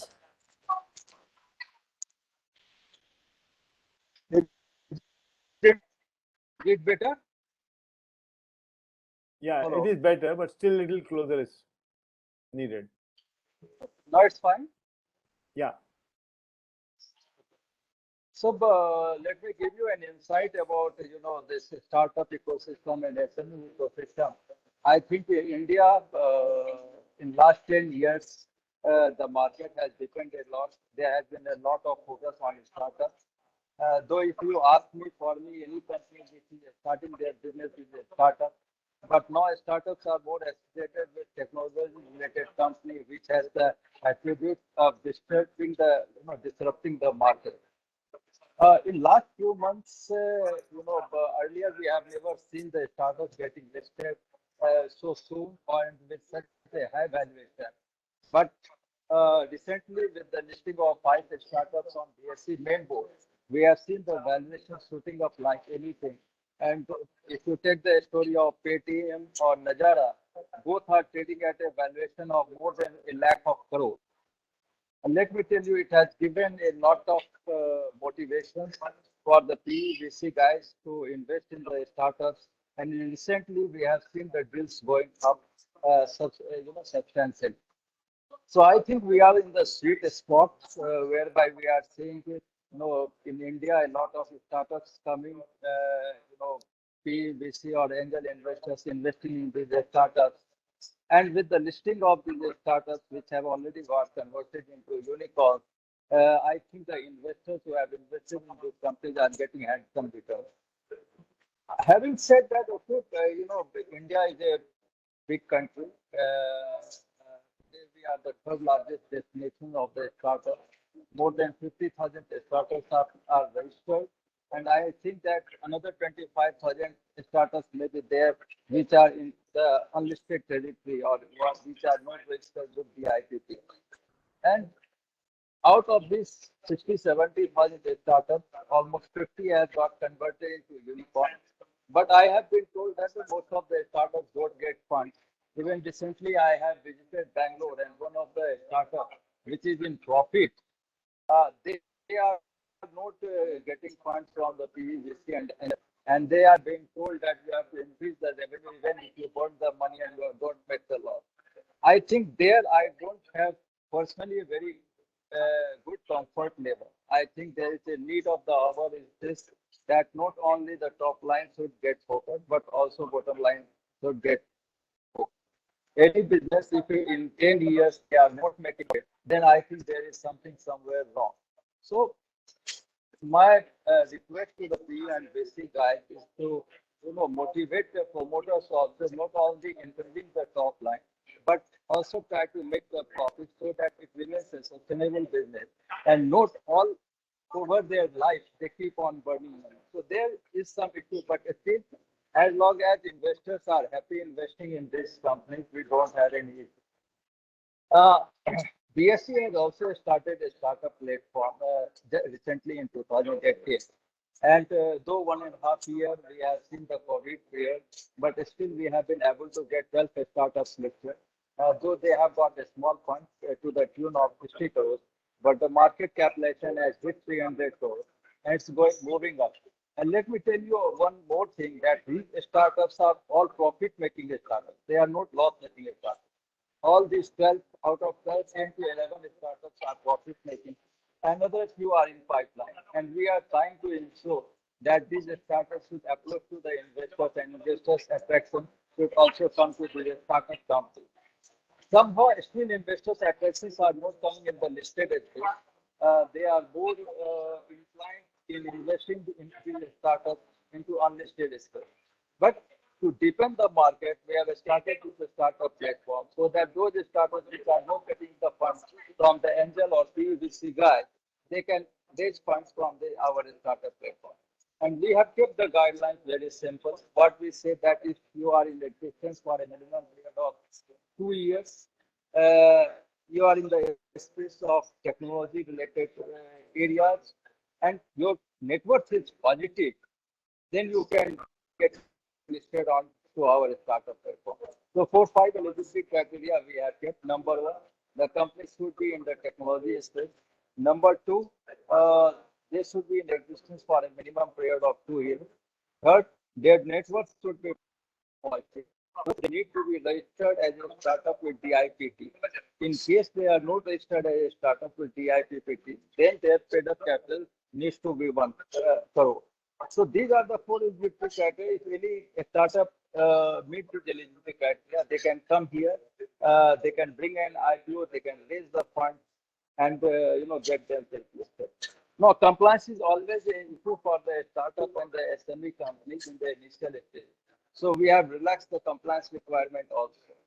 Here we are saying that the company has to do half-yearly compliance, means that they have to file their balance sheet on half-yearly basis, that also unaudited. And yearly, they have to file the audited results. Besides that, they have to file their shareholding pattern on half-yearly basis. And third, that is very important, is this, that if there is any material event taking place which has a bearing on prices of the company, they need to disclose it within 24 hours of that event. So these compliances, these startups or the SMEs have to maintain when they get listed on the startup platform and the SME platform. And thereby they keep on going. Not only that, we are also giving them the opportunity that after 2 years, in case their paid up capital goes beyond 10 crores and profitability, and the market cap goes beyond 25 crores, they can migrate to the main board of the stocks. So guidelines are very simple. Compliances level are also minimal. Yes, there need to be a board where 1/3 of the directors need to be independent, so that board can there should be proper checks and balances for the promoters. And besides that, they have to conduct AGM on yearly basis. They have to inform to the investors that whatever is going on in their company. So all those things they have to do to keep that minimal compliance. What we are trying to do is that to have a balance between compliances and the business. So initially they need to have minimal compliance. Once they think that they become big, they can migrate to the main board, and they have to do the quarterly compliances what the large corporates are. So this way, this startup platform is there on our stock exchange. And I'm quite sure that over the years, we'll see many more startups getting listed on our startup. So with these words, and because there are some time constraints, though I will be here, I'll be on mute. But if any question has to be asked, please feel free to ask me. I think till 7:10, I'll be in a position to reply. I don't know, even I have some health issues also. So no issue. Still, I think that I'm energetic enough to give the reply. I've been handling the SMEs and the startup for so many years, 9-10 years, and let me tell you, it's very tough nut to crack. In fact, we have done 2,500 seminars in the last 8-9 years. I have met 36,000 promoters. India is facing a big problem. It's related to financial literacy, and because the promoters are technocrats, to make them understand about the benefits of listing and benefits of equity funding, transparency, digitization, technology, it's really very, very difficult. But let me tell you, all the SMEs and startups which got listed on our stock exchange are enjoying their benefits. SMEs market capitalization has grown to 41,000 crores, almost 3,800 crores of fundraise, and the startup platform is also doing that. So with these words, thanks a lot, and thanks Vikas for inviting me. Thanks, Saib. Thank you, Ajay ji. Nobody will feel or think looking at you that you are not feeling well. I thought you were very energetic, and I think that simply came from the experience that you had and the fact that you passionately love your job. So I do have a question quickly for you before you board and before we all wish you bon voyage. Tell us top 2 do's and don'ts to enable smooth listing for the entrepreneurs. So Top 2 don'ts, top 2 do's. I think two do's which are very important for the promoters is that they need to have all the documents, regulatory documents in place. Their balance is audited balance sheet in place. Okay, they need to ensure that they have done all regulatory requirements, met with all regulatory requirements. So these things the promoters need to be sure. Because most of the time what we found that promoters are not aware about those regulatory requirements. So a lot of cleaning needs to be done. So I think for the promoters very much required that they should keep all those regulatory documents and papers in place. Number 2, they need to be transparent. When they are meeting the investors, they should disclose each and everything very transparently. They should not hide. let me tell you, investors are very wise people, okay? And for me, it's always difficult to bring investors than to bring promoters, okay? So Must to understand. And in that, to those also I have told you, number one, this not hide. They have to be very transparent, very. Number two, as far as don'ts are concerned, only thing I can see is that understand the benefit of all financial instruments. Okay, leveraging any single instrument is never good for the company. In fact, it's very hazardous. So they should always leverage all the financial instruments that are available in the market. So thank you. There were such important pointers and I think very good guidelines for the ambitious promoters who want to now go in for an IPO. And I thought that in a way, these also serve as a great guideline for the board. So for example, when we say that all regulatory documents should be in place and they should understand the benefit of all the financial instruments, the board can play a very valuable role in guiding this. And the next one where you say they need to be transparent, I think the independent director can play a very valuable role over here. So thank you very much for those valuable inputs, Ajay ji. Anything else you would like to say? No, only thing I would like to say that welcome on SME platform, startup platform. We will give you red carpet welcome, and we will help you in unlocking your wealth, unlocking your value. I always tell the promoters that listing is nothing but moving from taxation or other models towards wealth creation model, and where you as well as all stakeholders should benefit from you, and they should like to get associated with. Thank you. Thank you so much for that optimistic Thank you, Ajay ji. Thank you. Thank you. Yeah. So Vikesh ji, should we wish him bon voyage and invite Bikram ji now? Yeah, let's do it. Please, he can stay back as long as his time permits. Yes. And while Mr. Vikram Mahajan takes over. Yes. Bikram, please take over. Sure. Am I audible? Yes, very much. Yes, Bikram, you are. Thank you, Vikesh ji, for the opportunity. Thank you, Chaya ji, for being the chair of this session. I'll try to wrap it up as quickly as possible. And let me check if the screen sharing options are working. I would request the IoT team to upload my presentation, if possible. I had emailed it across some time back because I can't access the screen sharing option. So we all know, by the time it's loaded, I would just give you a prelude. We all know this year would be remembered as the year of the unicorns, or as well as the year of the IPOs.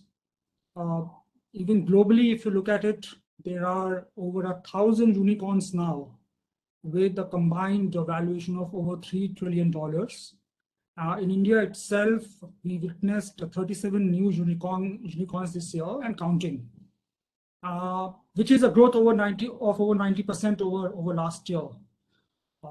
So this year, Indian markets, I will say, have shown a great willingness to take incremental risk, and they have invested wholeheartedly in new issues, and not only new issues, but new age businesses, or startups as we call them. Coming to today's topic, we actually try to look at published research about raising market cap of listed startups through board compositions or through board interventions, and we couldn't find any. And we all know that what boards have been. They have been gentlemen's club era, characterized by general ceremony, conformance, compliance. That is what most of the people look at boards for. And we also know what boards should be. They should be seats of challenge, where there are healthy debates about various strategic issues. And that is how boards can add value without meddling and make the founders and CEOs more effective, but at the same time, not all powerful. And startups, if you look at startups globally, we have seen they have driven innovation in each and every aspect of businesses as well as the economy, but their boardrooms have more or less remained unchanged. Perhaps it's time for an intervention or innovation in corporate boardrooms as well, which may be driven by startups as more startups get listed, and there should be growing emphasis on not only compliance role of boards but also sustainable value creation, thereby raising market cap, using boards as effective tools. We all know there is a lot of evidence globally as well as in India on there's a direct relationship between good corporate governance and firm performance as well as market capitalization. And one key aspect of corporate governance is, of course, a resilient board, which is the theme of today's discussion. And independent or outside directors play a significant role in improving governance, and that is the focus of my conversation today. And hence, independent directors can directly increase the fundamental value of a company through interesting board compositions and board engagement models, startup or otherwise. So if the presentation is loaded, we can begin. Okay.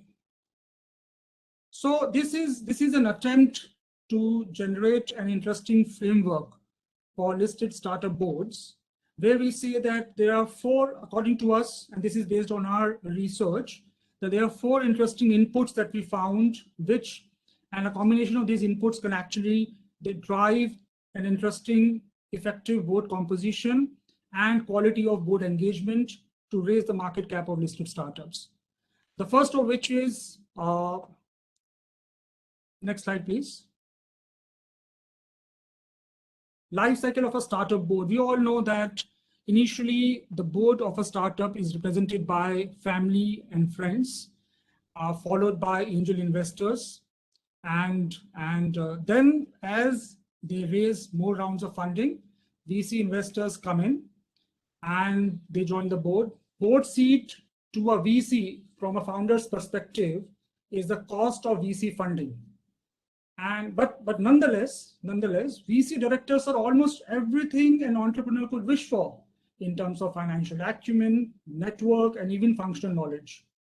And at the same time, VC directors have a complete alignment with increasing the company's valuation. And however, there are times when there is a misalignment between the founder and investor directors in terms of sustainable value creation versus short-term value creation, or a faster road to exit for VC investors, etc. So in that case, and this is very important, in that case, a competent outside director can play a pivotal role in mediating and resolving these differences, because these outside directors don't have a financial stake, which makes them more objective than the VC partners looking for a return on their investment. And we have all seen recent board battles at Uber, WeWork, in which company founders were ousted from their own job. And so there is a growing appreciation, I think, all around for the role of independent directors, and that the role that only they can play. Which brings us to the next dimension. Slide change, please, of the framework. Next slide, please. Which is orientation of entrepreneurs. So this is a classic king versus rich spectrum, which was coined by Norm Wasserman of Harvard. He penned it in the book called Founder's Dilemma, that founders trade off financial gains versus control gains. What that means is they can gain a more valuable stake by being willing to give up control, or they can keep control, not attract the best resources, and end up with less valuable stakes, but be the king. So they can either be kings or they can be rich. Of course, there is another dimension, which is a rich king, which is an exception. And we all know there are a few companies which got listed recently where founders ended up having majority stakes. Now compare this with a traditional company getting listed. A traditional company in India, we all know that promoter stakes are very high. And SEBI has been putting them under a lot of pressure to decrease their stakes, actually. Compare this to startups getting listed, from Paytm to Policy Bazaar and other startups. And most of them, except I think Nykaa is an exception, their founders actually have negligible stakes. So, and there is a global study, next slide please. There's a global study in which we actually mapped 71 startups, and we saw that out of 71 startups, around 7, when they went for an IPO, had more than 50%, founders had more than 50% stake at the time of IPO. Only 10%. Compare that to traditional companies. When they go for listing, promoters have either 100% or more than 75%, and even after getting listed, they still have more than 50% stake. So in case of startups, it's very easy for them. In case a startup has already gone the way to an IPO, it's likely they have taken the rich road, and even before they are listed. So previous slide, please. And this is closely related to now the mix of outside directors. There are 3 kinds of outside directors according to us. One we call as compliance directors, which and the compliance directors are those directors which are hired only to do the bare minimum of helping the startup company. That is just to comply with regulations in terms of number of independent board seats, and they may have an acceptable profile to do that. So if a startup fills all the independent board seats with compliance directors, then they lose the opportunity to increase their market value, using an outside director in more ways than one. Second comes the reputation directors, which actually are hot property right now. As many startups are gearing up for IPO, there's a rush for onboarding reputation directors, who generally are ex-CEOs, senior executives, and bankers who are already in demand by the large listed corporates. And they play an important role of adding perceived value to a startup's valuation, especially during IPOs, of course. But here, the problem is we have a supply constraint, and there may be conflicts of interest. Hence, boards of listed startups will generally be skewed in favor of compliance directors to fill their mix. But the forgotten directors are active directors who are extremely hands-on. They understand the startup, its industry and ecosystem well, and they may use their skill, experience, and network to directly increase the value of the startup, and also play a mediation role that we talked about earlier. And they may provide an input on strategy, business model, innovation, rather than compliance and governance only. Regulations prescribe a heavy dose of independent directors. All of us know that. But the real issue, according to me, to increase the market cap isn't independence, it's competence.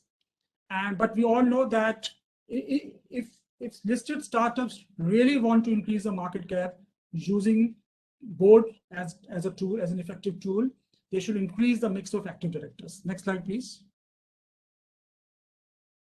I think we are running out of time. I'll just cover this briefly. We all know the unique characteristics of listed startups, and this is in contrast to, let's say, any other listed company which is not a startup.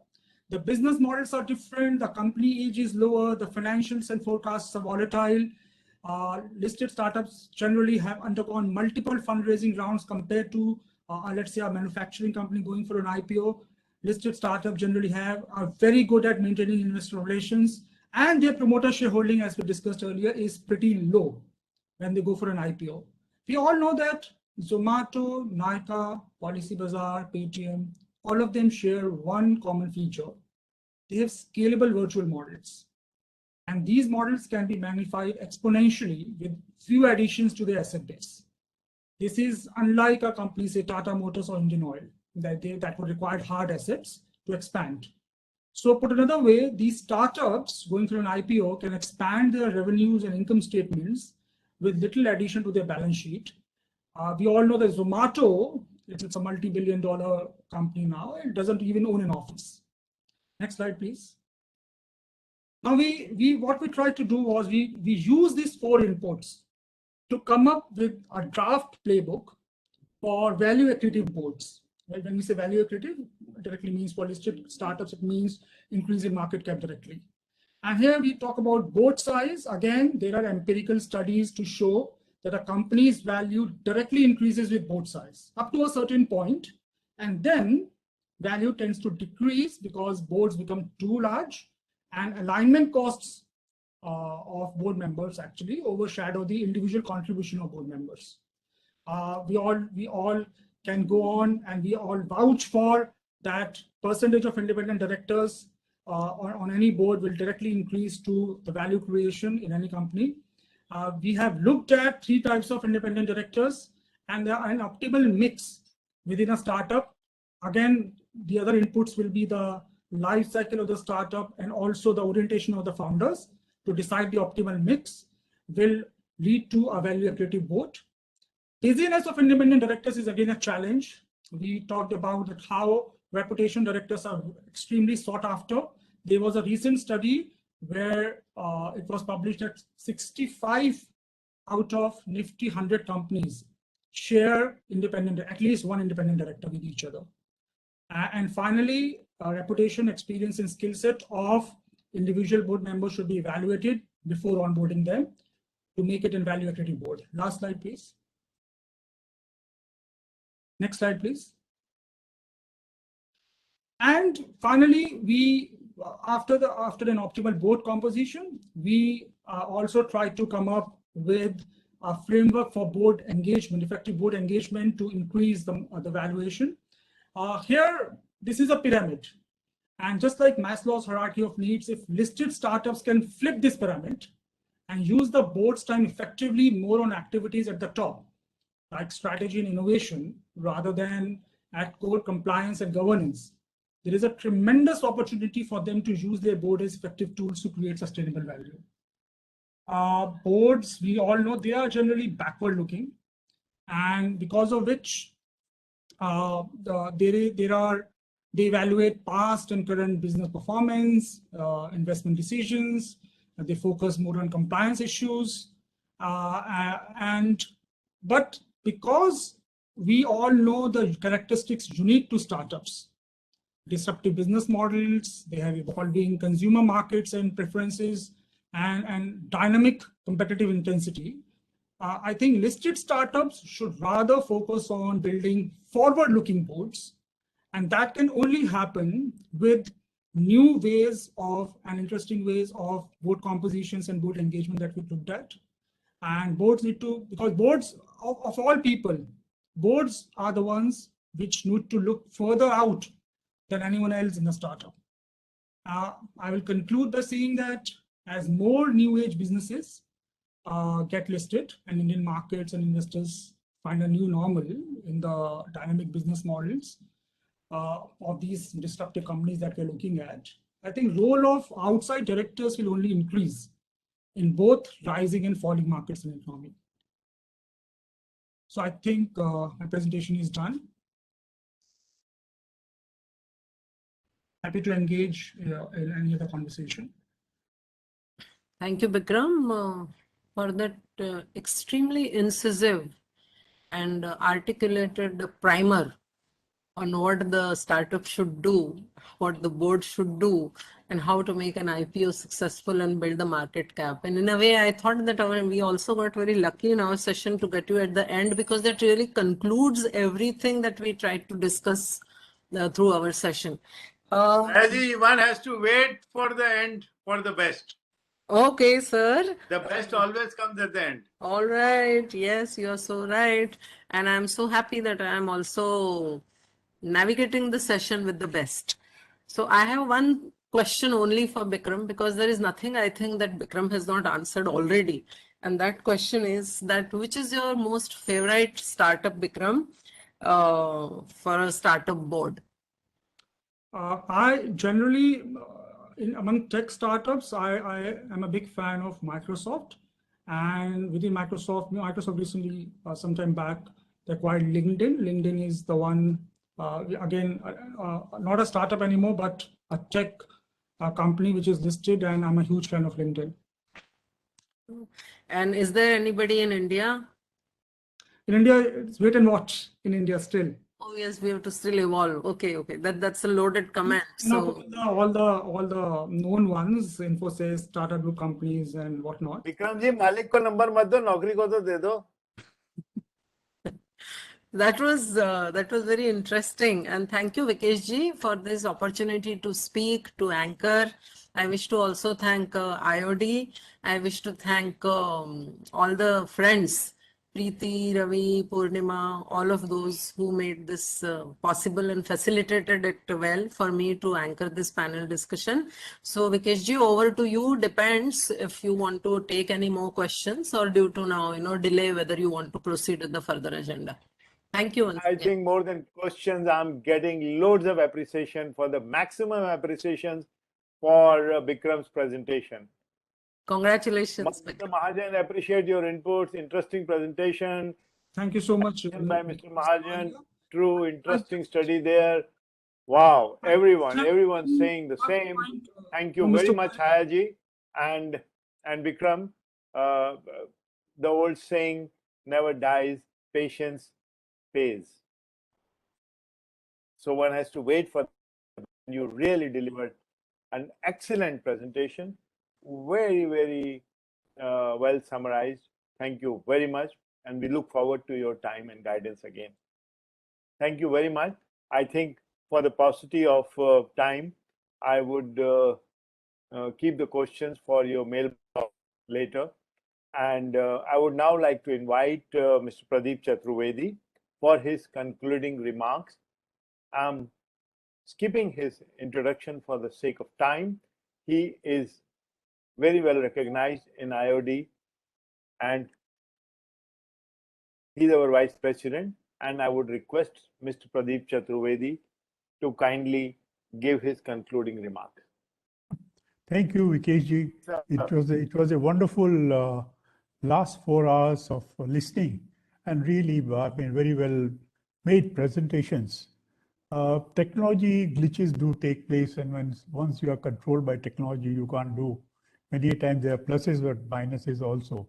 So you are always, that's why at a time, whenever I have a chance to speak freely and not with the PPTs, I avoid PPTs because that you are otherwise you are just caught by the technology. But let me say this, today's discussion on building resilient boards for listed startups was a wonderful idea. And all the presentations that were done, it appeared they could have been speaking for hours and hours, much longer than what we had. But this was a nice experience. We even at IOD, we had been focusing on how MSMEs and the startups could be promoted for last 4 years. And every time you find our DT has a corner for it, and we have developed the whole program on the lines of our masterclass for directors. And very shortly will be a specialized training for startups. Many of the things that were said, how the listed companies will behave, how the boards will behave, what will be the role of ESG, all those components have been built into very, very carefully. And I can tell you, once this course comes in, everyone from the startups would be really greatly benefited. Now, having said this, let me just say the role of the startups became very prominent after COVID-19. The resilience that businesses have developed in the face of disruption can provide a new foundation for growth, provided leaders seize the moment to build on what their people have achieved. Now, this is a very, very important thing, and you would have observed a study which was done 6 months after the after the COVID started. They found that whereas the larger companies were still thinking and rethinking as to what they should do, there was a number of startups which came forward, and they really grew, took best advantage of the opportunity, and created their own supply chains, manufacturing facilities, because they had that flexibility. They were not controlled by the larger industry's standards. Let me tell you, recently, just about 2-3 days back, I talked to the manager in charge for one of the largest banks in the NCR. There's the largest one giving out the loans and funding to startups. And then I did ask him, are you giving it, and what is the kind of the problem that he had? Now he said that most of those who walk into my office, they walk in with with one page write-up, and they expect that whatever is their requirement, that should be really met. And he said, then it's our job to really read that, understand, convince the person that how the supporting documents have got to be done, because if there is no collateral security, but we are still supporting. We are finding that many of them are the freshers from the colleges and all, had with no or very small earlier experience of the industries. Therefore, they may not be in a position to give the kind of information that is required, or the kind of structured way which the boards could really provide. And that is one of the major reasons. Some of the speakers did mention that many of those startups, they are come forward with 3, 4, 5 different objectives, and whichever may succeed. It is not that whichever may succeed.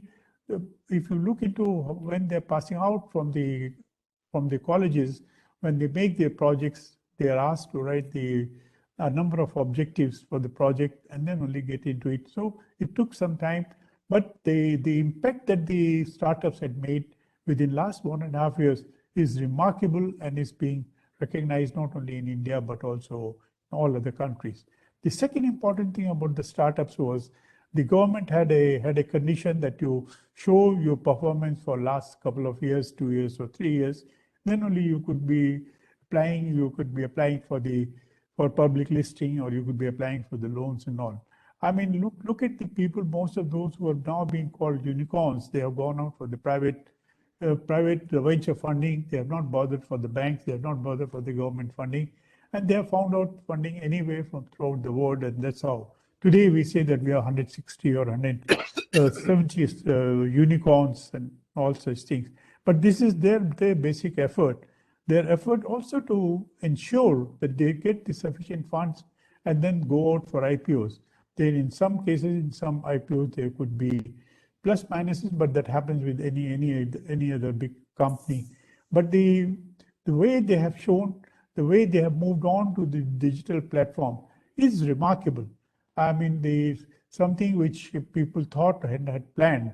The study by McKinsey had shown in the last December that many of these startups, which the other companies thought will take 5 to 10 years to move on to that platform, they took the initiative and moved onto the platforms, which are being used by all big, small, and it has helped tremendously. Secondly, but the growth, the rate at which the startups have grown and they have captured the market, gone are the days when startups or the MSMEs were treated as the ancillary units. Most of in various studies, it has shown that those who have succeeded as a startup, gone to unicorn or so, they are no more interested in going to a public sector undertaking or private sector undertaking, talk to assistant manager or so. They say, we know how to deal at the board. We would like to talk big and talk at the level of the board, and we would like to partner rather being an associate or an ancillary. Now, that's the biggest thing we must see, that our startups have reached a stage where they are now working as the partners to the larger companies, and the way they have learned, moving on to the platform of the artificial intelligence, machine learning, man-machine interface. Now, this is they're in many cases they're teaching the larger companies as to what they should be doing. The COVID-19 was one major disruption which helped the startups to really come forward. The second is the climate change, and our Glasgow Climate Change Conference has shown that it's not the governments, but the industries that have come forward. 3,000 of the major industries have signed on the UN net zero commitment.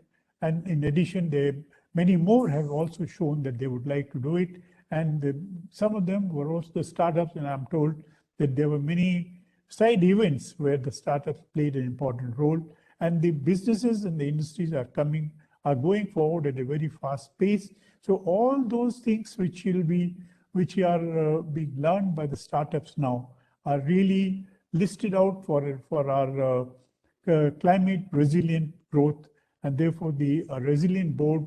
There are the lessons also for the boards, how they have to really to be structured. So even when the listed startups start searching out for the board members, they must keep in mind what the Glasgow outcome has been, how the climate change has put in the environmental and the sustainability issues into it and the ESG issues, because all banks, everyone is going to follow those norms. Now, but this was since we are very much over time, but I must thank Vikesh for his wonderful patience, wonderful planning and execution of this program. And I'll suggest that IOD has, for the last 30 years, they have been training and preparing the directors for the future. Similarly, we have just developed these courses for developing the directors for the boards of the startups for the future. So thank you very much, Vikesh. Any other time I'll speak on other topics. Thank you very much. Thank you very much, sir. Very kind of you to give extra time and wait for us to finish. I sincerely appreciate. You have always been very, very generous, and we look forward to welcoming you again to be with us. Thank you so much, Mr. Chaturvedi. Very kind of you. Thank you. So I think it's all good things have to come to an end. And this one also comes with due thanks to all our partners, Aditya Birla, Sun Life AMC Limited, Board Pack, IMA, the Association of Accountants and Financial Professionals and Business, and our supporting partner, Bombay Stock Exchange. We sincerely thank all our partners, all our speakers, panelists, all those who took a lot of time in preparing their talks, presentations, and excellent presentations. All these recordings will be available on the IOD's LinkedIn page as soon as the editing is completed. IOD will do the posting. So keep looking at the IOD LinkedIn page and keep attending our programs. Join us as members if you are not a one member, and renew your membership, be a life member with us, and partner with us for promoting good corporate governance. I thank my colleagues at Delhi office in IOD and also in Mumbai office for all their efforts in conducting this. Despite all the technical glitches that came, I think we managed everything so well. Thank you so much. And thank you all my partners. Particularly, I would like to thank Ashoka from Colombo, Alhad here in Mumbai, Lata and Pranesh from IMA, and Hemanti and Prateek from Birla. Thank you so much for all your support. We look forward to partnering again and keeping in touch. There is a request for Vikram's email ID. In case he is here, can he please put it up? Otherwise, his email ID is vikram.mahajan@gmail.com. Hitesh, investments और life में क्या common है? कभी गाड़ी बंद, कभी full speed, कभी win, कभी loose.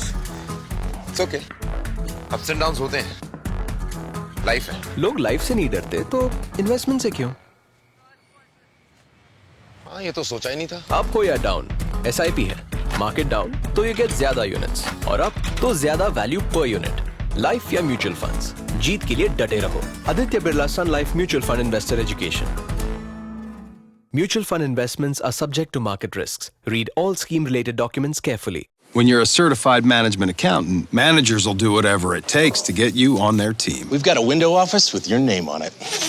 We have a corner office with your name on it.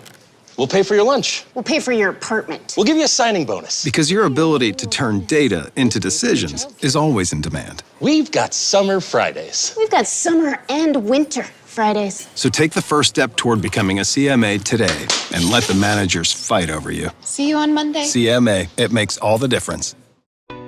Is your device preference holding you back from your board meetings? Experience the remote meeting transformation. Now you can join or conduct any meeting with your preferred device of choice. BoardPack, the world's most user-friendly board meeting automation solution, supports desktops, laptops, Windows Surface, Android tablets, iPads, Android phones, and iOS devices, so you can join all your meetings remotely and securely. To learn more about how you can get BoardPack installed on your preferred device for your next board meeting, reach out to one of our business managers at sales@boardpack.co.